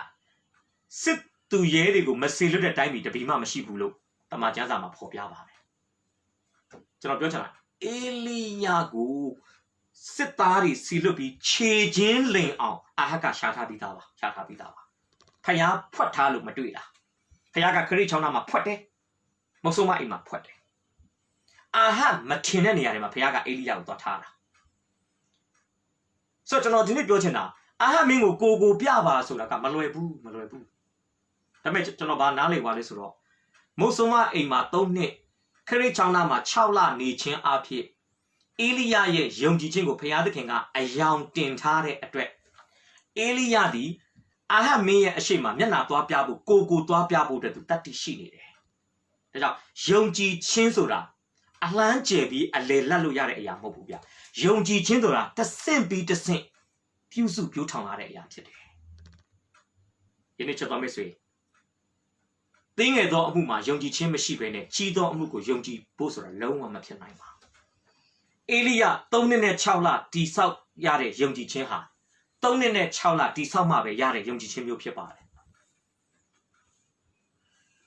ဒါကြောင့်ကိုယ့်ရဲ့အရှိမဟုတ်လားအရင်ပြောင်းလဲပြီးအမှုတော်မြတ်ထဲမှာရောက်နေတဲ့ယုံကြည်ခြင်းမှာကိုယ့်ထက်စီနီယာကျတဲ့ယုံကြည်သူတွေရှိပါလိမ့်မယ်။သူတို့ရဲ့ပေးကမ်းခြင်းတွေသူတို့ဖျားပေါ်မှာစိတ်ချတာတွေကိုကျွန်တော်ကြည့်ပြီးတော့မှသူတို့အသက်တာမှာထင်ဟပ်နေတဲ့ယုံကြည်ခြင်းရဲ့ဇယိုက်လက္ခဏာတွေကိုကျွန်တော်တို့မက်မောပြီးတွေ့တာပြီးသူတို့လှုပ်တယ်လို့လိုက်လှုပ်ရင်ကျွန်တော်ပြဿနာဖြစ်နိုင်တယ်။သူတို့ကဒီလိုဝิญဉ်ပိုင်းဆိုင်ရာအဆင့်တန်းရောက်လာဖို့အတွက်သူတို့ကလကာနောက်ွယ်မှာဖျားနဲ့နဗန်းလုံးပြီးရင်းနှီးမြှုပ်နှံထားတဲ့သူတို့ရဲ့ယုံကြည်ခြင်းဘာခေါ်မလဲတိုက်ပွဲတွေယုံကြည်ခြင်းကျင်လည်မှုတွေအများကြီးရှိတယ်။အခုကသူတို့ကအသီးသီးနေတာသူတို့တီးတဲ့အသီးကိုကြည့်ပြီးသူတို့အမြင့်ကိုကျွန်တော်မမြင်ဘဲနဲ့သူတို့လိုလိုက်လှုပ်ရင်ကျွန်တော်တို့မှာပြဿနာရှိတယ်။ ပြဿနာရှိတယ်ဒါကြောင့်အေလိယအာဟတ်ကိုသွားပြရဲခြင်းဟာ3နှစ်နဲ့6လလေ့ကျင့်ခန်းလုပ်ထားတဲ့ယုံကြည်ခြင်းကရင့်တန်လာတဲ့အတွက်ကြောင့်ဖြစ်ပါတယ်ဖခင်ကလည်းသိတယ်အေလိယဒီအချိန်လောက်ရောက်ရင်တော့ဒီလိုလုပ်ရဲတော့မယ်ဖခင်ကသိတယ်ဒီနေ့ကျွန်တော်တို့စဉ်းစားရအောင်တင်းငယ်သောအမှုတွေမှာယုံကြည်ခြင်းကိုလေ့ကျင့်ခန်းမလုပ်ဘဲနဲ့ကြီးမားတဲ့အမှုတွေကိုယုံကြည်ခြင်းနဲ့လှုပ်ဆောင်ဖို့ဆိုတာဘလို့မှမဖြစ်နိုင်ဘူးဆိုတာကျွန်တော်ဒီနေ့ဖော်ပြပေးခြင်းပါတယ်ကျွန်တော်ကိုးကွယ်တဲ့ဖခင်ဟာကျွန်တော်တို့ရဲ့ယုံကြည်ခြင်းခြေလှမ်းတွေကိုဖြတ်လန်းနဲ့ဘယ်တော့မှမလုပ်ဘူးနော်ကျွန်တော်တို့ကိုတဆင့်ပြီးတဆင့်ခေရိချောင်းစရတမုတ်ဆိုးမအေးပြီးတော့ကရမီလာတောင်ဆိုပြီးတော့မှဖခင်ကတဆင့်ချင်းပြုစုပြောထောင်တာဖြစ်ပါတယ်ဒါကြောင့်ချက်တော်မိတ်ဆွေအေလိယရဲ့အသက်တာမှာယုံကြည်ခြင်းဘာလို့တိုးတက်လာလဲယုံကြည်ခြင်းဘာလို့တိုးပွားလာလဲကြားသောအရာကိုသူလက်တွေ့ကျင့်တယ်လို့ဖြစ်ပါတယ်ခရစ်ချောင်းသွားဆိုသူသွားခဲ့တယ်မုတ်ဆိုးမအိမ်သွားဆိုသူသွားခဲ့တယ်အာဟတ်ကိုသွားပြဆိုရင်သူသွားပြခဲ့တာဖြစ်ပါတယ်ကဲ318 16 19ဖတ်ပေးပါအော်ဘဒီဒီအာဟက်မင်းထံသို့သွား၍ရှော့တဲ့ဖြစ်အာဟက်ဒီအေလိယကိုသူတို့အန်တော်မှာသွား၍တွေ့မြင်သောအခါဟုတ်ပြီအာဟတ်ဒီအေလိယကိုကြိုးစိုးအံ့သောငါသွား၍တွေ့မြင်သောအခါအေလိယကိုအာဟတ်ဘာလို့တွေ့နိုင်လဲအေလိယကအာဟတ်ကိုဖခင်ရဲ့အမိန့်တော်တိုင်းကိုထင်ရှားပြလို့ဖြစ်ပါတယ်ဆိုလို့ရှိရင်အေလိယပုံနေမယ်ဆိုရင်အာဟတ်ရှာလို့မတွေ့ဘူးအေလိယကငါဒီမှာရှိတယ်လို့ဟုတ်လားသူရှိသောနေရာကိုအတိအကျပြောပြီးတွေ့ဆုံမဲ့နေရာကိုအတိအကျချင်းဆိုပြီးအေလိယကမျက်နှာလာပြတဲ့အတွက်သူရှိတာကိုဘယ်လိုခေါ်မလဲမဖုံးကွယ်ပဲနဲ့သူကိုယ်တိုင်ကလူလာလာဖခင်ရဲ့အမိန့်တော်တိုင်းပြလို့တာလေအာဟတ်မင်းကမြင်ခွင့်ရတာဖြစ်ပါတယ်ကျွန်တော်ပြောချင်တာပါလေကိုတတ်မဲ့သူကိုပြဿနာရှာမဲ့သူကိုအန်တရယ်ပြုတ်နိုင်မဲ့သူရဲ့အရှိမဖခင်စကားအတိုင်းကိုသွားပြတာကိုကြည့်ချင်းအဖြစ်ဖခင်ရဲ့နှုတ်ကပတ်တော်မှာအေလိယဘလောက်တောင်စိတ်ချလဲဆိုတော့ဒီနေ့ဖော်ပြပေးခြင်းပါတယ်ကျမ်းစာလည်းပြောတာဟုတ်စာလ119ပိုက်ငယ်165မှာတရားတော်ကိုနှစ်သက်သူတို့၌ကြီးစွာသောညီဝတ်ခြင်းရှိတယ်အေလိယဖခင်စကားကိုနှစ်သက်တယ်အေလိယဖခင်စကားကိုချစ်တယ်မျက်နှိုးတယ်ဆိုတာဘာနဲ့သိတာလဲဖခင်စကားကိုသူနာခံတာနှုတ်ကပတ်တော်တိုင်းလက်တွေ့ကျင်လည်ခြင်းအဖြစ်ဖခင်နှုတ်ကပတ်တော်သူတန်ဖိုးထားတယ်ဆိုတာကျွန်တော်တွေ့ရမှာဖြစ်ပါတယ်အေလိယနှုတ်ကပတ်တော်ကိုတန်ဖိုးထားလေနှုတ်ကပတ်တော်အတိုင်းအသက်ရှင်လေနှုတ်ကပတ်တော်ရဲ့အရှင်အပေါ်မှာအေလိယသာ၍စိတ်ချလေဖြစ်ပါတယ်ဒါကြောင့်ချက်တော်မိတ်ဆွေယုံကြည်စိတ်ချမှုဆိုတာတစ်စက္ကန့်တစ်မိနစ်တွင်မှာဝုန်းတိုင်းတိဆောက်လို့ရတဲ့အရာမဟုတ်ဘူးဒါကြောင့်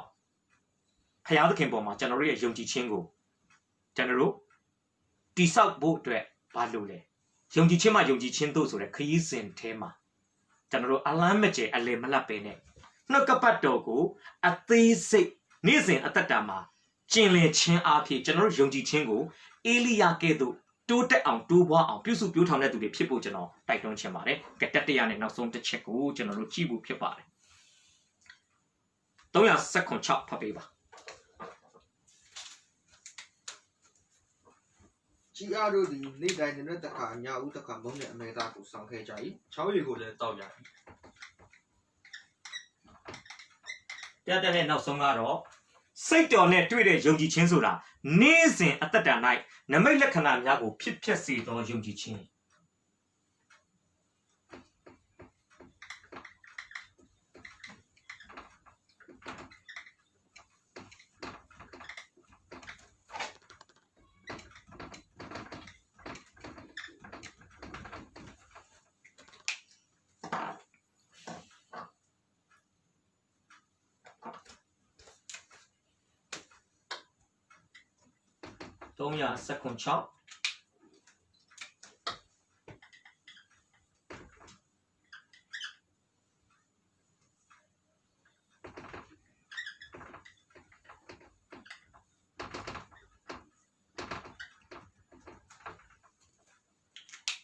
316မှာအေလိယဘာနမိတ်လက္ခဏာမြင်တယ်ကြီးအားတွေကမနဲ့တစ်ခါညတစ်ခါမုံနဲ့အမဲသားကိုလာကျွေးတဲ့နမိတ်လက္ခဏာဖြစ်ပါတယ်ဒါတကယ်နမိတ်လက္ခဏာပါတကယ်နမိတ်လက္ခဏာပါဘာလို့အဲ့နမိတ်လက္ခဏာဖြစ်လဲဖျားစကားပေါ်မှာသူရက်တည်တဲ့အတွက်ကြောင့်ဖြစ်ပါတယ် အေလိယကနမိတ်လက္ခဏာမြင်လို့ဖျားကိုယုံတာမဟုတ်ဘူးနော်ဖျားစကားကိုယုံတဲ့အတွက်ကြောင့်နမိတ်လက္ခဏာသူမြင်ရတာဖြစ်ပါတယ်ကျွန်တော်ခရိယန်အများစုကဘာဖြစ်နေလဲမြင်ယုံမယ်ဖျားကတော့ဘလို့တတ်မှတ်လဲမင်းတို့ယုံရင်မြင်မယ်ကျမ်းစာလေးကျွန်တော်တစ်ချက်လောက်ကြည့်အောင်ရှင်ဟန်ခရစ်ဝင်ကျမ်းခန်းကြီး7မှာဘုရားရှင်ပြောထားတဲ့အရာလေးကျွန်တော်တစ်ချက်လောက်ကြည့်စေချင်တယ်ရှင်ဟန်ခရစ်ဝင်ကျမ်းအခန်းကြီး7က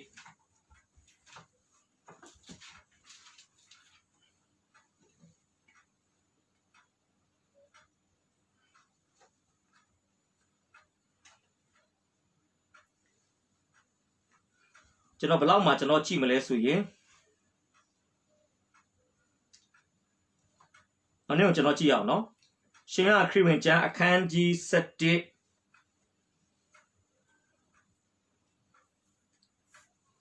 ကျွန်တော်ခဏကနေဖတ်ပေးပါအပိုင်ငယ်22ကနေပြီးတော့မှ25လောက်အတွင်းမှာဖတ်ပေးပါယခုတည်လဲရှိတော်လဲကိုရောဒီဘုရားသခင်ကိုဆုတောင်းတော်မူသမျှအတိုင်းဘုရားသခင်ပေးတော်မူမည်ကိုကျွန်မသိပါ၏ဟုရှောက်၏ယေရှုကလည်းတင်ငင်းမောင်ဒီထမြောက်လိမ့်မည်ဟုပဲတော်မူ၏ဘာသာကလည်းနောက်ဆုံးသောနေ့သည်ဟုသောထမြောက်ရာကာလ၌သူဒီထမြောက်လိမ့်မည်ဟုကျွန်မသိပါ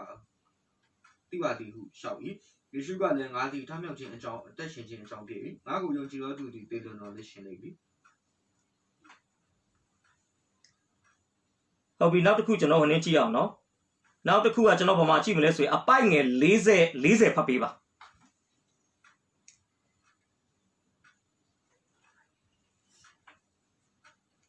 ယေရှုကလည်းသင်သည်ယုံလင်ဘုရားသခင်၏ဘုံအာနုဘော်တော်ကိုမြင်ရလိမ့်မည်ရပြီယေရှုကလည်းသင်သည်ယုံလင်ဘုရားသခင်၏ဘုံအာနုဘော်တော်ကိုမြင်ရလိမ့်မည်ဟာလေလုယာအမှယုံခြင်းနဲ့မြင်ခြင်းမှာတမန်ကျမ်းစာကယုံခြင်းကအရှိမရှိတာဖြစ်တယ်တကယ်လည်းအဲ့နေ့မှာဖခင်စကားကိုယုံကြည်သွားတဲ့မာသနဲ့မာရိလာဇရုတည်ခြင်းကရှင်ပြန်ထမြောက်ခြင်းအဖြစ်ဖခင်ရဲ့ဘုံအာနုဘော်ကိုသူတို့မြင်ခွင့်ရခဲ့တာဖြစ်ပါတယ်ဒီနေ့ကျွန်တော်လည်းဒီနေ့စဉ်းစားမယ်နော်အေလိယဖခင်ရဲ့နမိတ်လက္ခဏာတွေဖခင်ရဲ့လက်တော်ဖခင်ရဲ့ဘုံအာနုဘော်ကိုအေလိယဘာလို့မြင်ခွင့်ရလဲရိုးလေးပါပဲအေလိယဖခင်စကားကိုယုံကြည်တယ်ဒါကြောင့်ကျွန်တော်ပြောမယ်နော်စိတ်တော်နဲ့တွေ့တဲ့ယုံကြည်ခြင်းဟာတမယိုးကြမဟုတ်ဘူးဗျသူကနမိတ်လက္ခဏာတွေကိုဖြစ်စေနိုင်တဲ့ယုံကြည်ခြင်းဖြစ်တယ်ဒါကြီးအတွေရဲ့ကျွေးမွေးခြင်းကိုခံရတယ်ကဲ15ဖတ်ပေးပါ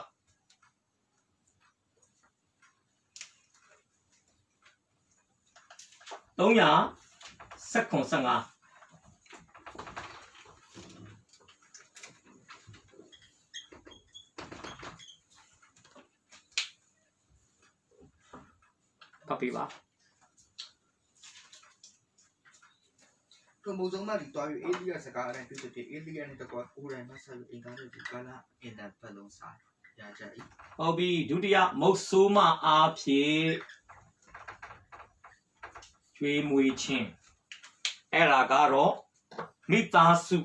အုပ်စုငယ်အတွက်ဖြစ်ပါတယ်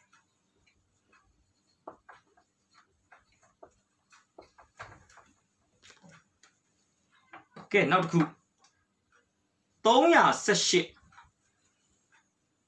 39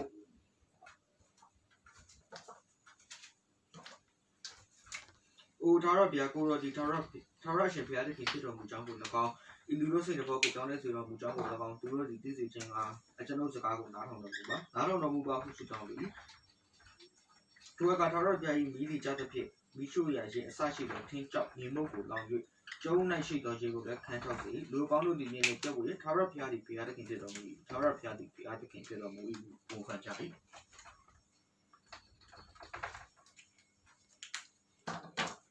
ပထမနမိတ်လက္ခဏာ6လတာကာလအတွင်းမှာနေစဉ်ဖြစ်ခဲ့တယ်အေလိယတယောက်တည်းမြင်ရတဲ့နမိတ်လက္ခဏာဖြစ်ပါတယ်ဒုတိယနမိတ်လက္ခဏာ3နှစ်တာကာလအတွင်းမှာနေစဉ်ဖြစ်ခဲ့တယ်အဲ့ဒါကတော့အေလိယနဲ့မုတ်ဆိုးမရဲ့မိသားစုမြင်တွေ့ခဲ့ရတဲ့နမိတ်လက္ခဏာဖြစ်ပါတယ်အခုတတိယနဲ့နောက်ဆုံးနမိတ်လက္ခဏာကျတော့ဣသရေလတနိုင်ငံလုံးမြင်တွေ့ရတဲ့နမိတ်လက္ခဏာဖြစ်ပါတယ်စောစောစကားကိုကျွန်တော်ပြန်ဆက်မယ်ဆိုရင်那么你切他那边切什么所以，伊利亚阿哈民股票嘞，比如伊利亚把表嘞，阿哈明也把那 prophet 阿什拉 prophet 留考个，咁样当嘛，我都送样。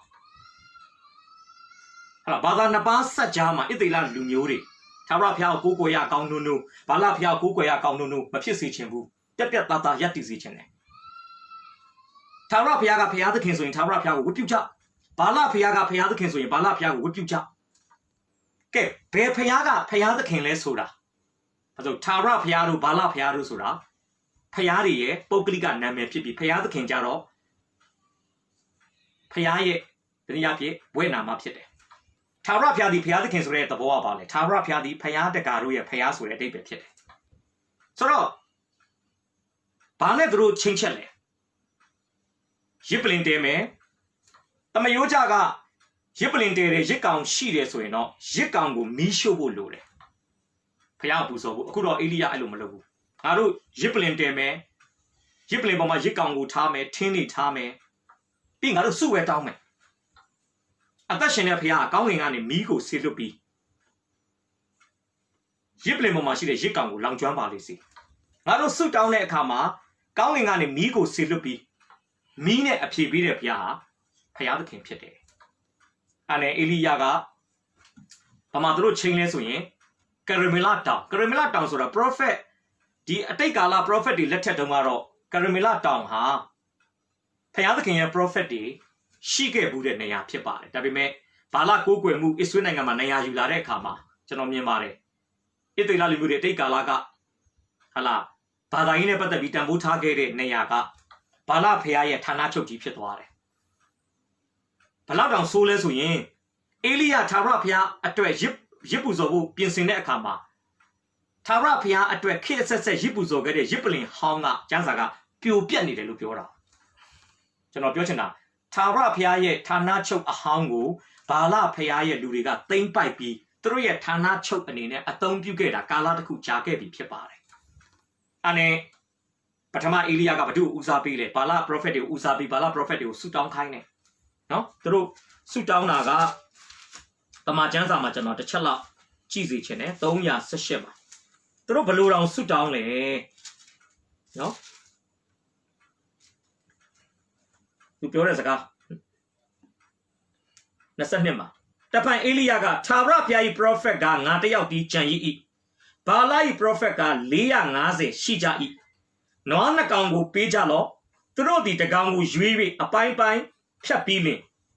ချင်းပေါ်မှာတင်ပါလေးစီမီးမထက်စီနဲ့ငါလဲနွားတကောင်ကိုလှုပ်၍ချင်းပေါ်မှာတင်ပြီးမီးကိုမထက်တင်တို့သည်တင်တို့ဖျားများဤနာမကိုဟစ်ခေါ်ကြလော့ငါသည်ခြာရပြိုင်နာမကိုဟစ်ခေါ်မိမီးပြစ်ထူးတော်မူသောဖျားသည်ဖျားသခင်မှန်ပါစေဟုလူများတို့အားပြောဆိုလင်လူအပေါင်းတို့သည်အေလိယ၏စကားသည်လျှောက်ပတ်ပေသည်ဟုဆိုကြ၏အတူတူပြောမယ်ဆိုရင်မီးမပါရဘူးစုပဲတောင်းမယ်ကောင်းကင်ကမီးစေလွတ်ပြီးတော့ရစ်ပလင်ပေါ်မှာရှိတဲ့ရစ်ကောင်ကိုလောင်ကျွမ်းစေတဲ့ဖရားဟာအသက်ရှင်တဲ့ဖရားဖြစ်တယ်အဲ့နဲ့ဘာလာအုပ်စုတွေကကျွန်တော်ကျမ်းစာမှာဖတ်ပြမယ်နော်သူတို့ဘာလုပ်လဲအပိုင်ငယ်26လောက်မှာသူတို့ဒီလူများပေးသောနွားကိုယူ၍လုတ်ပြီးလင်အိုဘာလဖျားကျွန်ုပ်တို့အားထူးတော်မူပါဟုနာနဲ့အချိန်မှစ၍မွန်းတဲ့အချိန်တိုင်အောင်ဘာလ၏နာမကိုဟစ်ကြ၏တို့ရာတွင်ဗျာဒိတ်တံမရှိထူးသောသူလည်းမရှိသူတို့သည်ကိုတေသောရစ်ပလင်ရှိမှကခုန်ကြ၏မွန်းတဲ့အချိန်၌အေလိယကကျဲသောအတန်နှင့်ဟစ်ကြလောဘာလသည်ဖျားဖြစ်တော်မူ၏စင်ကျင်လက်နေတော်မူ၏သို့မဟုတ်တစုံတစ်ခုကိုလိုက်ရှာ၍နေတော်မူ၏သို့မဟုတ်ခရီးသွားတော်မူ၏သို့မဟုတ်ချင်းဆက်တော်မူသောကြောင့်တစုံတစ်ယောက်သောသူသည်နိုးရမည်ဟုကဲ့ရဲ့ပြု၍ဆို၏ဟာမင်းတို့ဖျားလည်းမထူးဘူးလားအိမ်များအိမ်နေလားတခုခုများစင်ကျင်နေလားခရီးများသွားနေလားခေါ်ကြပါနိုးကြပါအဲ့လိုပြောတာနဲ့ဘလောက်ဖြစ်သွားလဲမွန်းလွဲ၍ညဦးရန်ရစ်ပူဇော်ချိန်တိုင်အောင် prophet ပြုကြတော်လဲဗျာဒိတ်တံမရှိထူးသောသူအမှုထားသောသူမရှိသောအခါမိုးတောင်ချုပ်ဖို့ဖြစ်လာပြီနော်ညဦးရန်ရစ်ပူဇော်တဲ့အချိန်ရောက်လာပြီအဲ့ခါမှာအေလိယတော်ပြီမင်းတို့အချိန်ပြည့်သွားပြီ မင်းတို့450မင်းတို့ဖះကိုခေါ်တာအရန်ကြာသွားပြီအခုငါကလေးအမအေလိယဘာလုပ်လဲသူလုပ်တာကျွန်တော်ဖတ်ပြမယ်နော်ထိုအခါအေလိယသည်ပြိုပြတ်သောထာဝရဘုရား၏ရစ်ပလင်ကိုရှင်းလင်းပြီးမှနော်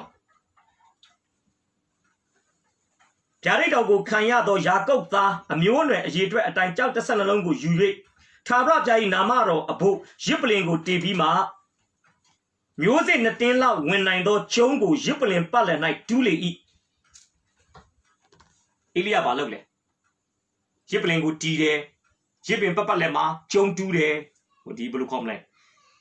မြောင်းလိုမျိုးပေါ့ပြီးတော့ရစ်ပလင်ပေါ်မှာထင်းကိုခင်းတယ်ဟာလားရစ်ကောင်ကိုတင်တယ်ကျွန်တော်ဖတ်ပြမယ်နော်အမထင်းကိုစီ၍နွားကိုလည်းအပိုင်းပိုင်းဖြတ်ပြီးလင်ထင်းပေါ်မှာတင်လေ၏ပြီးတော့ဘာလုပ်လဲရေလောင်းတယ်ထုံးစံကမီးရှို့ရရစ်ပူဇော်မယ်ဆိုရင်သုံးတဲ့ထင်းပဲဖြစ်ဖြစ်ရစ်ကောင်ပဲဖြစ်ဖြစ်6တွေ့ဖို့လိုတယ်အထူးသဖြင့်ထင်းပေါ့အခုတော့ဘာလုပ်လဲ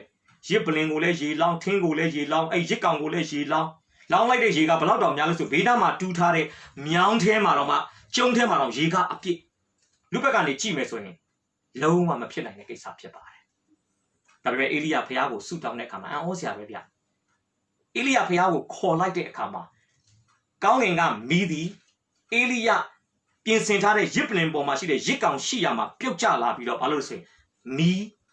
မီးရှို့ရရစ်အနေနဲ့ပူဇော်တဲ့အမှုရာဖြစ်သွားတာဖြစ်ပါတယ်ဆိုလို့ချင်တာကျွန်တော်အမှဖတ်ပြမယ်နော်ထိုအခါထာဝရဘုရား၏မီးသည်ကြသဖြင့်